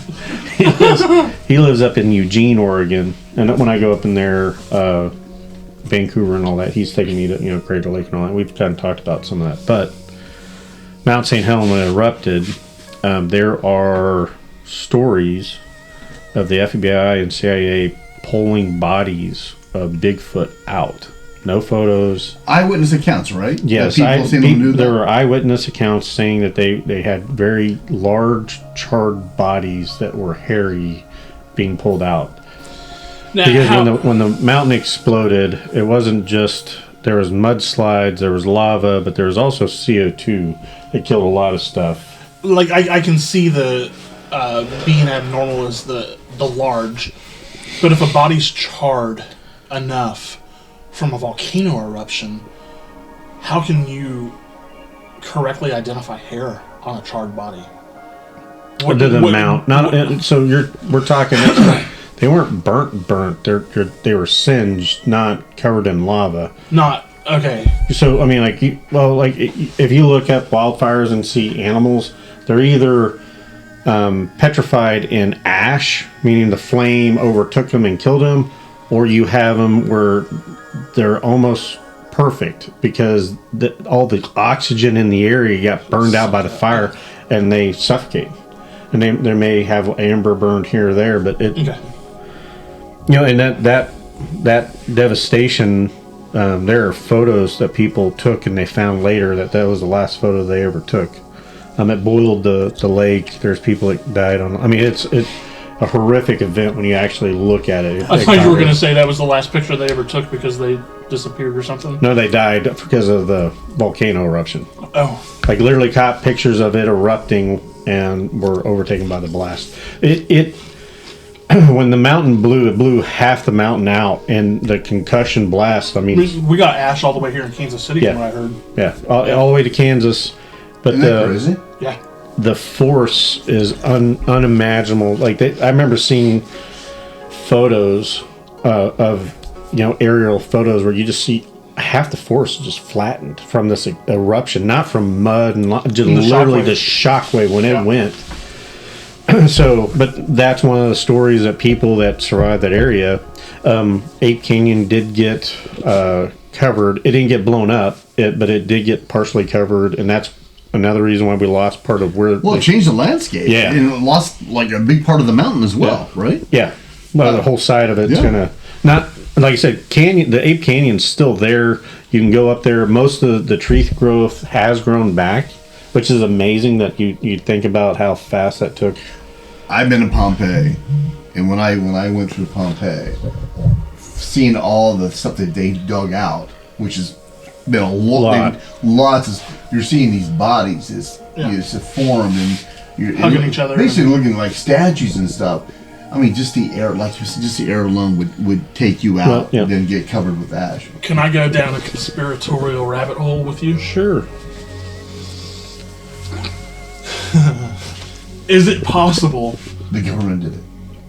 Yeah, that they had been aware for a long time of the presence of these creatures in this area, and there's all the trees. Jesus Christ. And they induced Mount St. Helens eruption to rectify the situation, not realizing that it would be such massive in scale. I would think not, because you'd have more witnesses saying that you had people drilling in the mountain and placing stuff, and that wasn't really So you have to understand. Yeah, but those people might not have lived. Well. The government didn't want them to know. There were people that tried to go in there that the government would not let. Yeah, they kept everybody out for quite some time. Yeah. You can still go there. Jesse Ventura, that's a great. Yeah, he'll sue me. Take that out. Yeah. No, but I mean, it's plausible. Well, of course, when you're talking about the government. I'll be honest. It wouldn't surprise me if the government hadn't already known. about possible creatures in that area, and that when this happened, they went in to make sure they got rid of the evidence. Yeah, I mean, because and for what gain though? That I'm not sure, because like you go back, the Smithsonian is known for making giant mummies and bones disappear over. I mean, since the United States was founded, like most of the. And why was? And I don't want to get off track, but why? I don't know if it's because the Illuminati told them to. Well, I mean, there's rumors that there's hieroglyphics and Egyptian remains in the Grand Canyon. That there was an ancient civilization here before the Native Americans came here, that they had talked about other tribes before them, and that would rewrite most of our history. And most of the time, when you start talking about that, it comes down to fear and losing control, that people will revolt. And I hate to say this, but could you go even further and say that it would ruffle spiritual believings, and they don't want the church to lose control? Absolutely. Of course they don't want mankind. You know what, that is a big hole, and I'll stay out of that for now.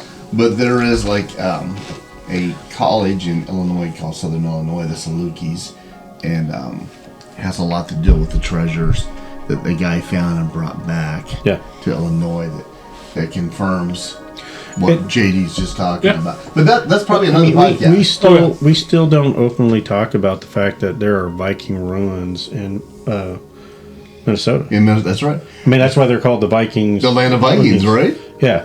But because that rewrites American history. About 500 years before Columbus, if I remember correctly. Oh, yeah.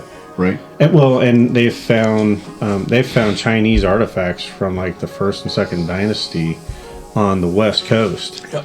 But they just say that's probably, the ocean tides and that. And well, I mean, no different than like one of the pharaohs in Egypt had cocoa beans. That's only in North or in South America is where those were grown. Yeah. So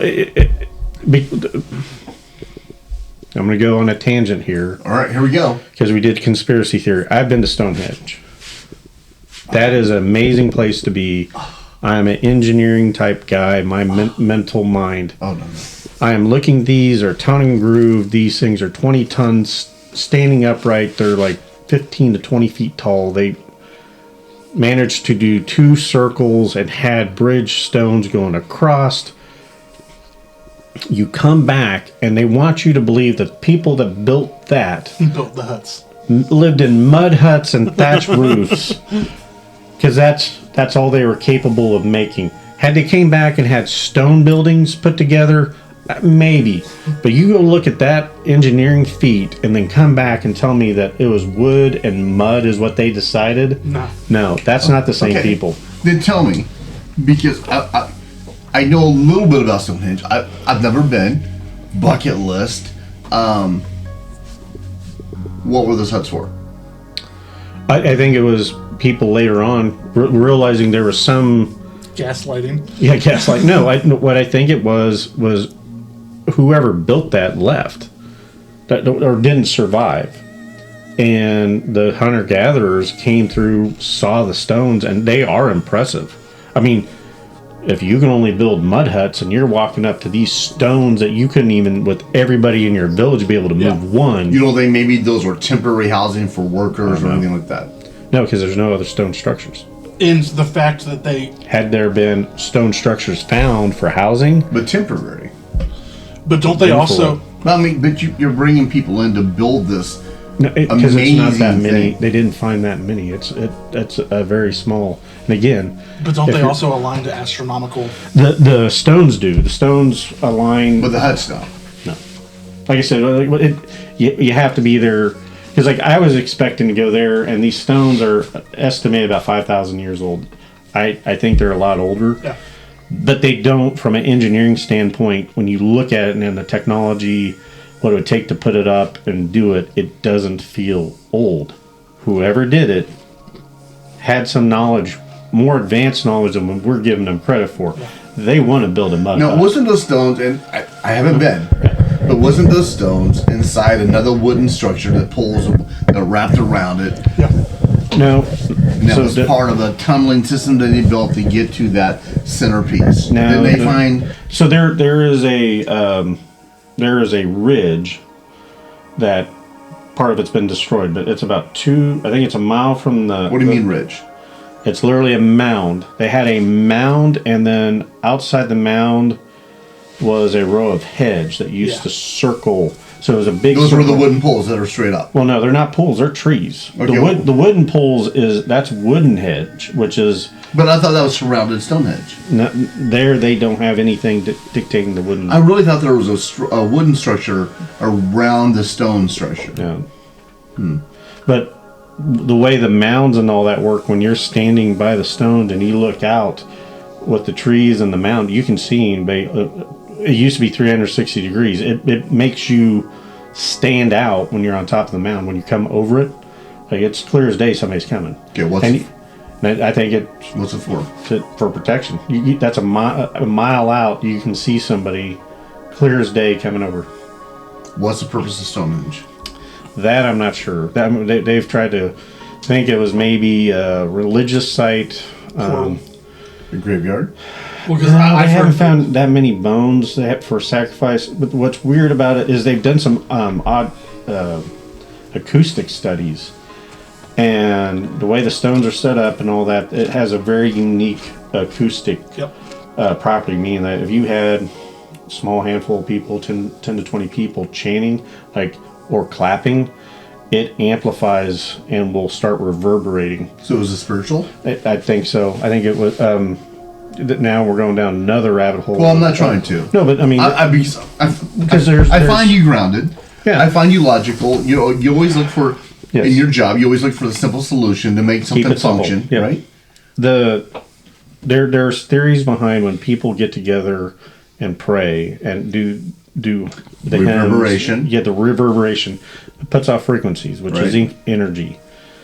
When you go into these massive cathedrals and when you hear a priest speak in Latin, the way it reverberates, and if you have everybody say it at the same time, it reverberates, and it like they found in the pyramids. Like they found in the pyramids.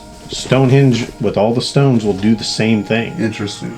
Now, is that complete? The Stonehenge, is it complete? So no, there's missing stones. I found out later they have like 90% missing. No, I think they have probably 65-70% of the stones still there. Do we know what it looked like? Yeah, they know what. Yeah, Stonehenge. Yeah, they have a complete. That looks like Stonehenge. Good point. That was a good one. Yeah, it looks like a bunch of stones. But like I said, there was another structure near called Woodhenge, which is it's actually larger, but it was made out of wood. Again, I don't think it's the same people, because if you have the technology that you can do it with 20-ton stone, I mean, and that's where. But it would be so much easier. What? Yeah. Do we have to do it again? Well, why can't we just? Well, why don't we just do it out of wood this time? I think that would have been me, guys. Come on, that costs a lot of money. Well, that's where we're getting into some of the theories. Is they're moving these massive stones, and we all think, well, it must have been really hard because it'd be hard for us to do. Yeah. It may not have been hard for them, and that's why they did it. There are a lot of sites, Machu Picchu. Did you go to Machu Picchu? It really sounds familiar. I'm trying to get my wits here. That's the one in Mexico, up in the mountains. No, I went to Chichen Itza. Okay. So Chichen Itza. Machu Picchu. My wife climbed that pyramid. She climbed it. 6 months pregnant. Oh, wow. Back when they would let you climb it. Yeah. Yeah, now it's banned. She was an animal, because people were damaging it. They're also People were idiots, man. Yeah. But Machu Picchu up in the mountains, they're now realizing that the stone foundation There's drill holes and it's different technology. Yeah. What do you mean? So the foundations, and they're finding it further out in Egypt and other places. They have these massive stones that look like they've been bored. Some of them look like they've been poured. They got super thin, like it literally made it up, like somehow they melded them together. And that's the foundation. And then you go like 3/4 of the way up, then everything else is like loose stone built on it. And what that's indicative of is other people coming in, finding these structures, and going, holy cow, that's a massive, impressive thing. It must be special, and building on top of it, because it was a special site at some point. All over the world, we're running into this, where you can distinctly tell the lower layer stones are done by somebody else. Mm-hmm. We're finding this similar all over the place in different locations, correct? So I won't interrupt you on this one. Okay. Because you interrupt me like a bitch. And I'm not a bitch. Okay. See, he giggles every time you do that. Short story, kitchen to 2 rooms. Days 5, Brandon's 30. We go there. Liz has already been there once when she was pregnant with a little baby. So we go out there and we're on the bus and we're getting off the bus again. The tour guide goes, hey, it's like 112 degrees that day, right? And we're in the middle of the fucking jungle. Yeah. Right? So we're talking humid. He goes, look, there's jaguars all over this place. Shit. So if you have small children or dogs, and keep them close to you because they're known to take them around the jungle and you'll never see them again. So first thing I think, I'm kind of fond of my kids at this point. Yeah. I still like them. 3 and 5, they're, the 3-year-old was definitely cute. Dave was just a chunk, like a big old potato. Anyway, I'm thinking, this is a horrible idea. Yeah. This is horrible. And I'm a horrible father. And I'm thinking, this is bad. I was in good shape then, right? And I'm like, holy shit. There's no way I can take a jaguar on. There's no way. You know what would have made it better is like right after he did that speech, you hear a I said, nope, get back on the bus. So we're walking around in this jungle, and it's just horrible. I am carrying both my kids, and you know how big my kids are. Yeah. In a 120-degree jungle. They're big. Yeah. Dave was probably 50, 60 pounds, and Brad was like 45, and I'm just drenched in sweat for 6 hours going through the jungle, going through these buildings. It was just the most brutal. So people, if you go there, don't take the kids. Yeah. Or unless you don't like them, Yeah. Put them on a dog leash or something. Just pull Joe Dirt. I tried to throw that in because it was my arms were burning, veins were bulging, and then we get into the arena where they played that rubber ball thing where they had to knock it. They couldn't use their hands. You had to use your elbows, your head, your knees, your butt, and your thighs to knock this rubber ball through the hoops, right? So did you think to yourself when you got through the jungle to the place, like, oh, finally, we got here? Yeah. Or did you think, shit, we gotta go all that way back? Oh yeah, that's our tip. Okay. Yeah, that's because the bus was packed. The AC was not going well, and they were serving some off-brand Coca-Cola Mexican style. Oh, that's the best. Oh, it's just brutally bad. And this is before I started drinking Diet Coke, so I'm supposed to be drinking water. I'm pounding this sugar crap, and I'm looking at this arena, and he starts telling the story that if the captain of the team was successful in winning the game, his reward was to get his head cut off, and the blood spurting out would look like snakes shooting out of his body, and it was a trophy to the gods. That was his prize. And I was thinking, I've been the most losingest captain you've ever seen in your life, man. There's no way I would win that game. And these guys were trying to win. I'm like, what the hell's wrong? And it showed them in the glyphs of getting their heads cut off and blood spurting out. I'm like, what the? Have you heard any? So when the conquistadors went to raid them. Now, we call them Aztecs, but that's actually not what they were called. I think they're in Mojica or Mexico. Aztecs. Aztec was a made-up name that we used to. Anyways, I have no idea what the name was, to be honest with you. But most of them were about 5'2" to 5'5". They were not that tall. What about Liz's son? By the way, she grew a half an inch after her disc replacement. Oh, wow. Yeah, they gave her a half inch. Nice. She's pretty excited. She's almost 5'2". What's the doctor's number? Yeah. Whoa. She didn't grow up again. Just in height. Okay. They were talking about when the conquistadors were attacking them, that they were having Aztec. Were they the Mayans? No, it's not the Mayans. I forgot what the... But anyways, they were attacking, and these warriors were grabbing full-plated conquistadors, picking them up and throwing them off the fucking pyramids. Think about this. You got a 5'2", 5'3" guy. You're in full Little power. Yeah, and you're coming up with a sword. They're blocking it, grabbing your chest piece, picking you up, and just chucking you down those fucking pyramids. Because that's that's a morale killer. Yeah. I mean, but that's what you're talking about. But these guys are also cutting holes in people's chests and ripping their hearts out. Yeah, I mean, they had a weird to make the land better, and they're dumping in their water supply, which was killing everything. Yeah. And they weren't smart enough to figure that out. Go ahead. So, I went way up. Yeah, I just wanted to get back to Ape Canyon real quick. My bad. Well, apes. Yeah, because I got stories about jaguars too. Another episode. Pretty fucked up. Your tour guide didn't tell you the whole story about jaguars and how they generally kill, and there's a reason why if they're carrying it off, why you don't ever see them again. Yeah, they rape it. No, they crush on the neck, right? They generally will hit the back of the head and crush their fangs, crush the skull, and they take it off. And a jaguar, I always got them mixed up because I always thought a leopard. Leopard's big and bad. Jaguar's the dark, black, shiny one. Well, leopard they're bigger than a mountain lion. Yeah. They used to go all the way up into Colorado. Jaguars are only like...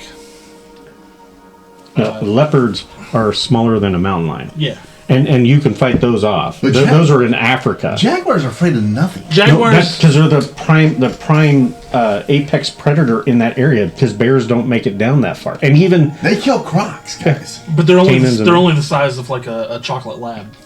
Like No. Jaguars are bigger than a mountain lion. Oh, I thought they were tiny. That's a leopard. A leopard's small, like a dog. Those are in Africa. That's I always got it mixed up. So you're talking like lion size? Not quite. About 120 pounds, right? No, they can get up to like 200.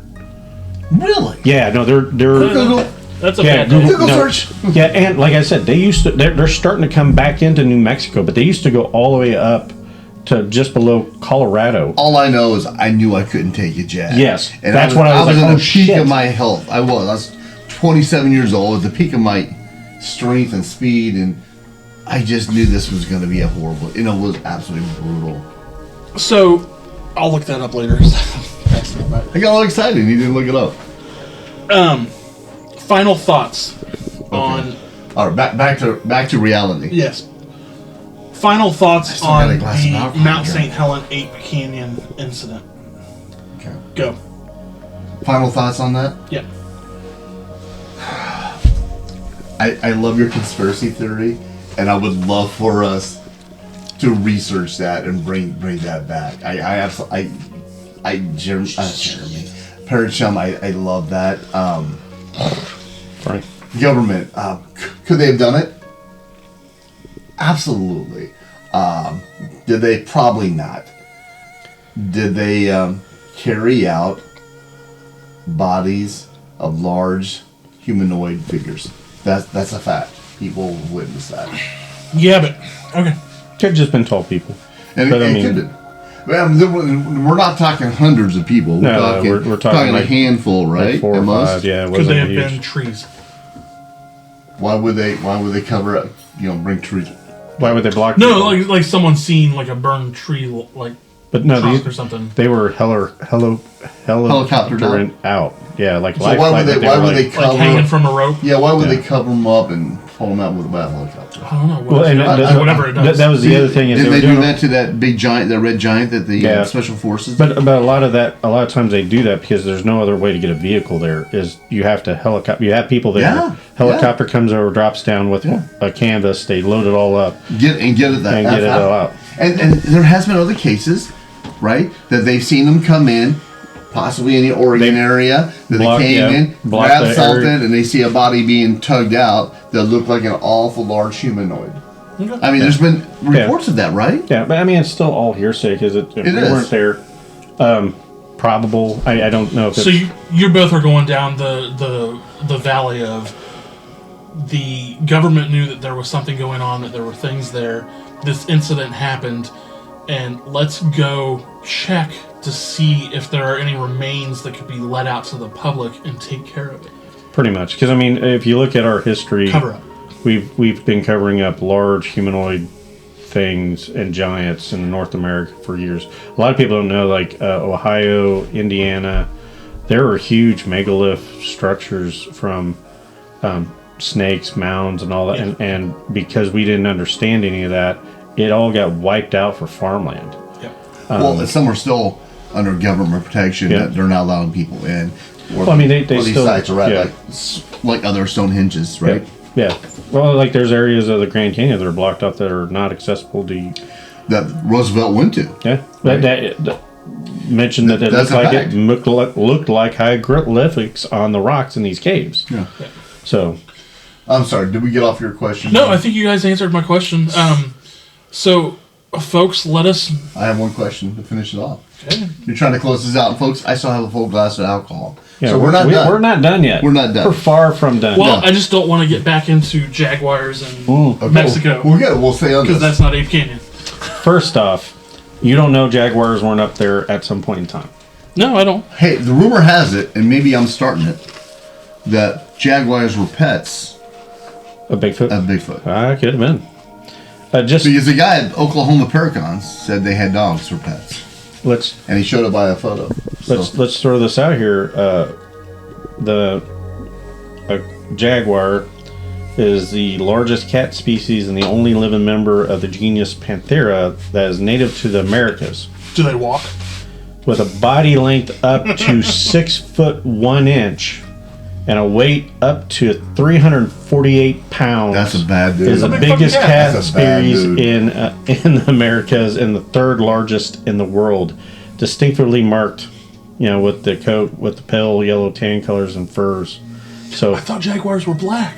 that's a black jaguar. Those are rare. They're Aren't they rare. rare? That's a melatonin. They have a special melatonin disease that causes them to. But they still have their spots. They're just hard to see. Yeah, so a normal jaguar is orange, that tan with blacks. And see, I thought that was a leopard. Leopard looks similar but has different patterns leopard? and half the size of a jaguar. Okay, Cats are confusing. So real quick, I thought I saw a shadow behind you, but besides that, That way? back there past the furnace. I was looking straight ahead and I didn't see anything. Yeah, it was just a minute ago. I just said, I don't know if it's true or not. Well, I'll try. So I saw a glimmering little orb move across the door, but it came with him. It was that With the the, door. with you. with the dog. It was supposed to be a laughing girl. So anyway, hey, Well, I haven't even gotten the voodoo doll out yet. you're not in my house. It's in the bag right there. Well, shit, get it out then. Better not have Liz on there. No, I don't have. You'll I piss don't her have off. a voodoo doll. Okay, So back to Ape Canyon. yeah, so here's my question to you. Okay. Because I love the fact when we were talking about angels and demons on one podcast, I asked you That's about weird. demons if you believed. Because, we know your thoughts on God. Oh boy. And so, The whiskey's hidden. so I'm poking the bear. I love bear. I love that he giggles. It just warms my heart. I'm gonna bring him around for Christmas. Do you believe Sasquatch? Oh, I'm about to jam with you, bro. Say that again. Sorry. He believes Sasquatch. Do you believe in Bigfoot, bipedal, Sasquatch, Bigfoot, cryptids? Yeah. No. Yeah. I do. Without a doubt, you think they exist. Yeah. What's your conclusion? What makes you think they exist? Because we have more physical evidence of them existing than any other paranormal entity or phenomenon in the world. That's a great answer. Physical evidence, yeah. Physical evidence. I mean, we have. And when I say physical evidence, I'm not just talking footprints, hair. Samples. I'm talking recordings. I'm talking video, Thermal. thermal. Yeah, I mean, we have a ton of.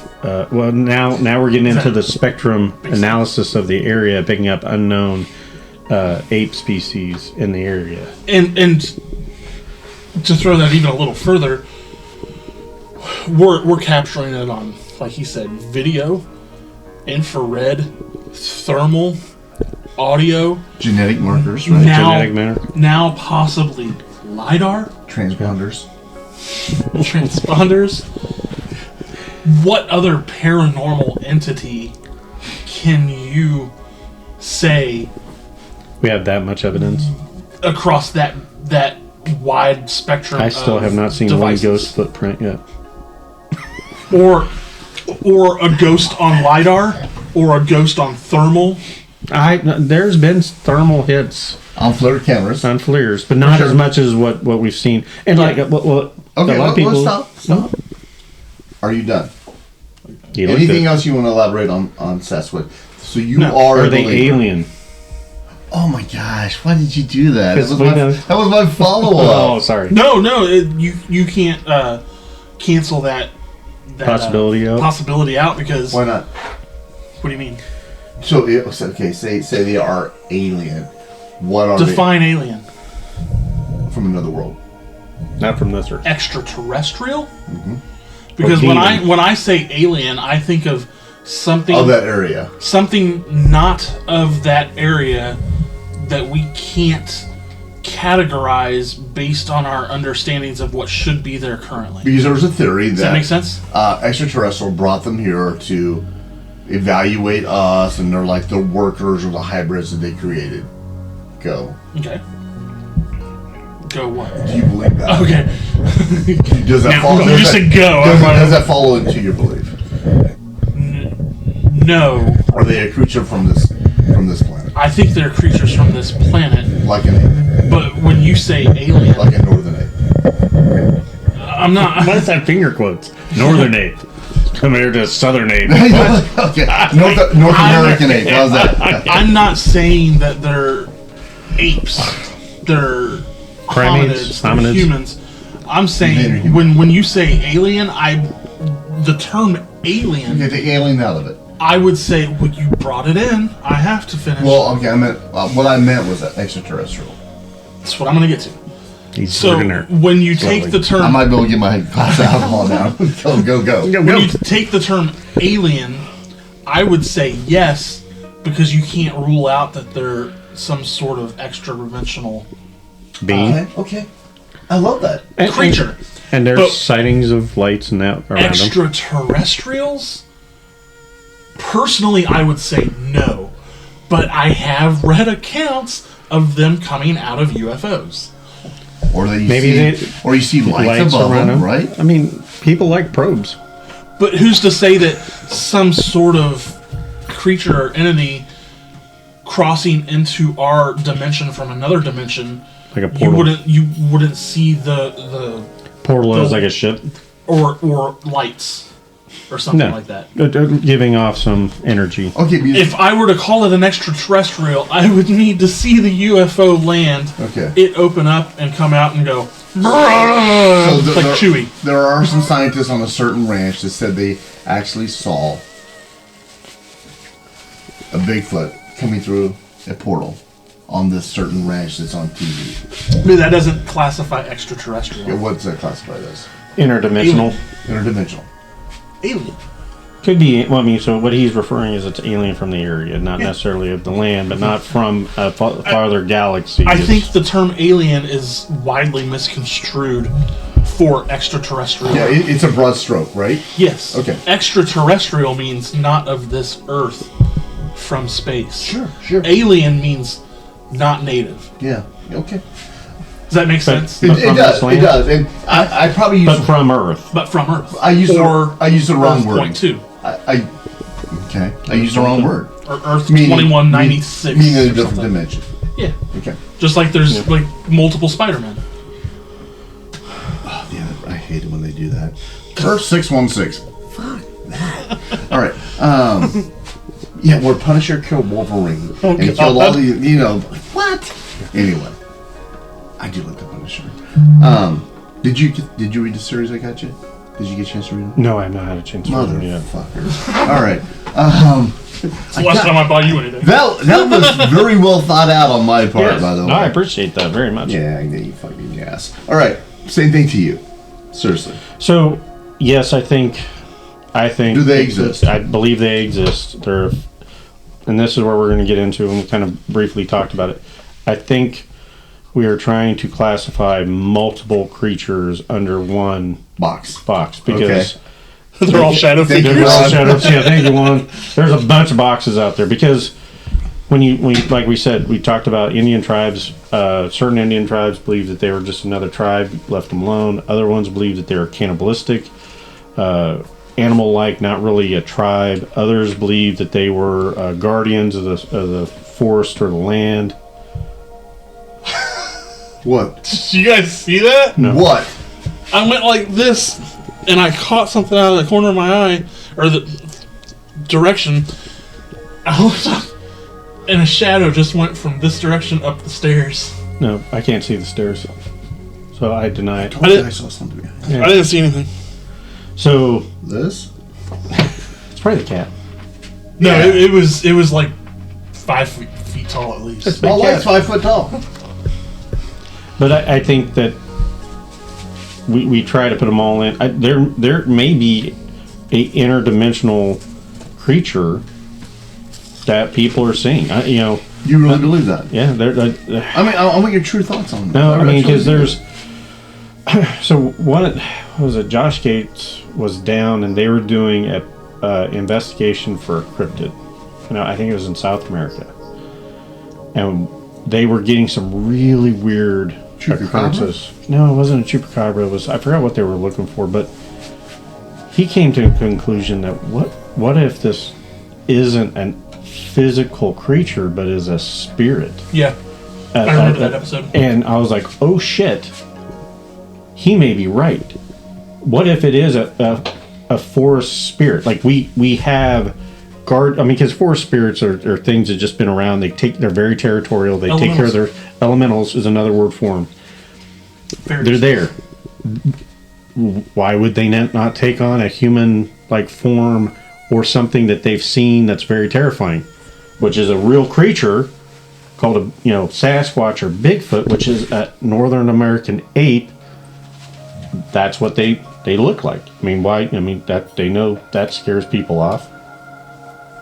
Then you have the actual physical evidence that we're seeing these creatures' footprints with dermal ridges and nests and all that. You go down to Florida and they got the skunk ape. It's a lot shorter, broad. More aggressive? Not as aggressive as the Missouri and Ozark, like Falk Monster and Momo attacked people. Like 8 dogs. Like, but again, they may be pushed out of the tribes. They may be single males with no, Castaways, and they get aggressive because of it. I mean, yeah, they could have been the. It's okay. Hop in. I hate to say this, but they could have been the Down syndrome offspring, and that's why they're more aggressive because of the inbreeding. Yeah, I mean, there's a because back in the day when you had a child that wasn't right, what do? Get rid of it. They may have that mentality.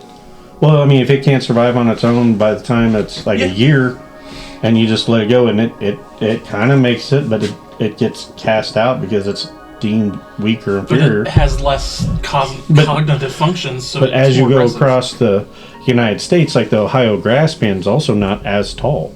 As we go up to because most of them are 7 to 8 foot in Missouri and that, and when you move over, Ape Canyon was 7 to 8. Further up, Canada and Alaska, they're like 9 to 10 foot. Yeah, it seems to be the further towards the equator you get, the shorter and stouter. Well, I'm seeing stuff like in Washington, they're talking 10 to 12 feet. Yeah. I mean, we've all seen the video with that thing in a crime scene smoking that tree around like it's nothing. Well, like a billy club. The Yetis in the Himalayas were reported to be 10 to 12 feet tall. Yeah. Like. And maybe it has to do with the altitude and the temperature. But I think we're trying to put a bunch of different creatures in one box. And we can't do that. I think there is a supernatural effect to it. That there's probably like an elemental. There may be, who knows? Maybe even an extra dimensional portal style. Do you believe that? Yeah, I think there's a possibility. So. Because just like the video of the thermal. So you have $100 and you got to make a bet. I'd go bet on a real creature. Are you betting spiritual, something, a North American ape? You thinking? If I'm going to make a safe bet, I'd say North American ape. Okay. if I was spreading the bet out and wanted to win big, I would say spiritual, and then the next interdimensional would be that'd be 100 to 1 odds. It's interdimensional, but the only reason I'm bringing it up is that thermal image where they have the video. There's nothing there, and on the thermal, they picked something up moving. That to me was like, oh shit. You talking about in the cave? Yes, that was one of those moments of like, oh fuck, there may be something to interdimensional. I've never seen anything like that in my life. See, I would hedge my bet on interdimensional. But that may be the rare one that it's not as common. So, to close this out, but he doesn't have $100 to put on. Throw it out $100 these days, right? Throw it out one further with your speciation. Nice word. Theory. Did he create that? No. Speciation? That's a real word. It's a real word. Oh shit. Phenomenon. Thank you, Ruskin Heights. So, going down the path of interdimensional travelers, right? So, say like we're on Earth 616, right? Punisher killed everybody.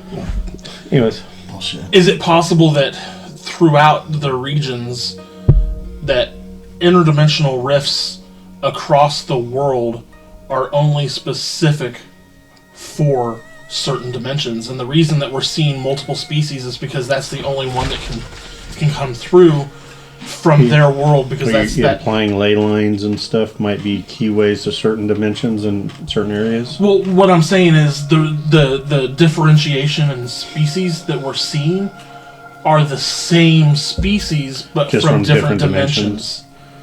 You know, all the dog species are from different dimensions. Yeah.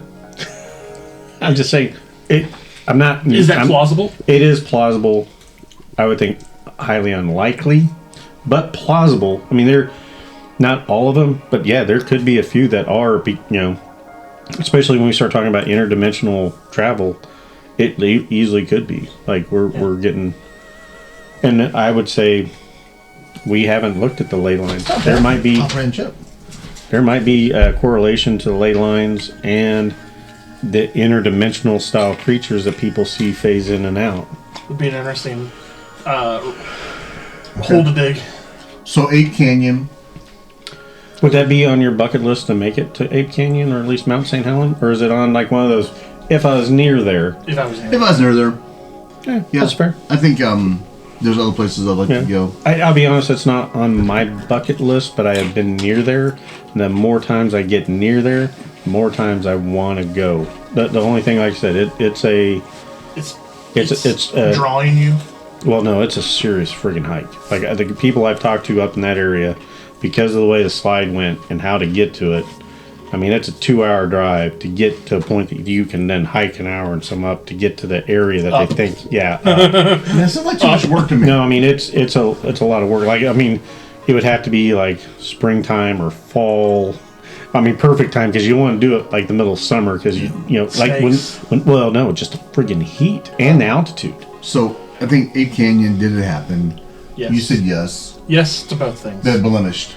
You think it's been embellished over the years. For you the think battle that as well? I think so. As I think so as well. I think there's too many conflicting stories.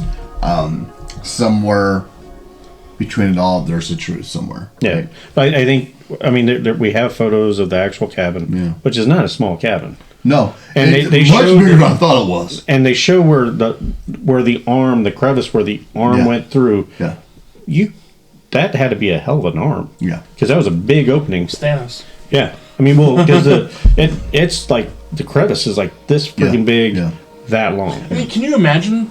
Yeah, that'd be about that size. A hand like that coming towards your face with claws out. You ain't gonna survive. Horrifying, right? Yeah. So Bigfoots exist. You say yes. I say yes, and no doubt in your mind. No doubt in my mind. There's a North American primate. Concur. Okay, I'm about as big as I am into cryptids. Yeah, I mean, this is your topic. Yeah. So if you tell me they don't exist, I'm gonna slap the shit out of you. I'm not gonna tell you that, but there is a tinge of doubt with me. Yeah, but I think we all have. But if you had $100 and had to make a bet, what would you put it on? Yeah, flip the cards on you. North American primate, spiritual. Well, I'm more concerned that he wouldn't put 100 down on they exist or they don't exist. I would if we break it by categories, I would say North American ape is where you'd put your money on. Yeah. But if you had to make a bet on whether they exist or they don't exist. That's a hard bet, but I would say they exist. Okay, you redeemed yourself there for a second. Well, just a little bit. I'm a self-doubter, man. You won't be self-doubting when you see that red rocket coming after you. Whoa! That's not a rocket. That's a missile. Yeah.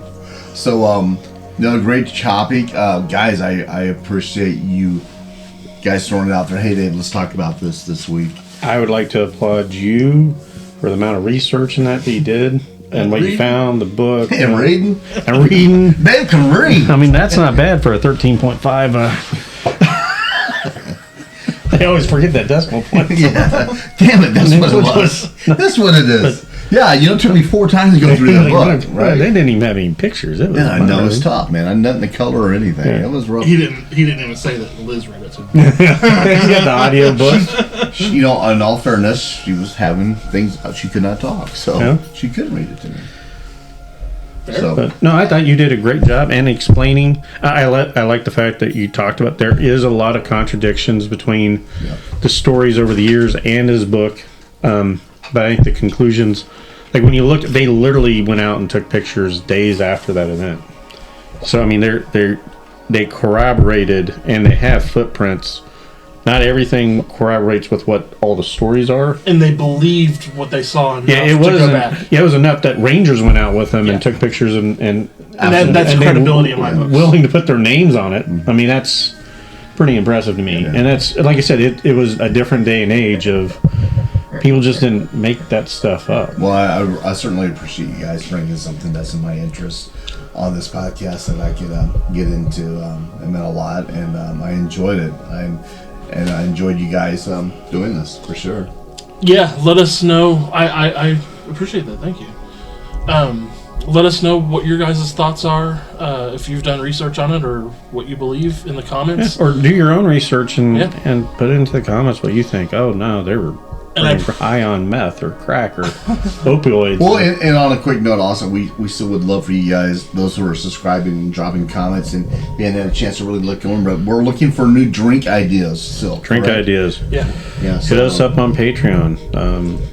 We have Chumming with the Spirits. We're pretty much everywhere. Google Chumming with the Spirits. We'll cover a full page. X. And it's the first page. Instagram. We're on Instagram now. Yeah. Spotify. Reddit. Amazon Podcasts, Apple Podcasts, YouTube. RSS, if you want to look at us, I mean. And I promise future episodes won't have Rumble too far of a divulsion from the main topic. I apologize for that, folks. Did we really all talk about Yeah. just Jaguars, right? Just Jaguars. For like 30 minutes about Mexico and Stonehenge. But that's the way things go. I know. Well, we're chumming. We're chumming. This is part of the chumming. I mean, that's what we call and that's it. how we get. I'm chumming. We're now getting more ideas because we could probably do ancient I'm Earth. just messing And with you guys. we should make a shirt say "Chumming with the Homies." Chumming with the homies. I like it. Like Homie the Clown. You got more of those. Tell me that. Parachum don't play that.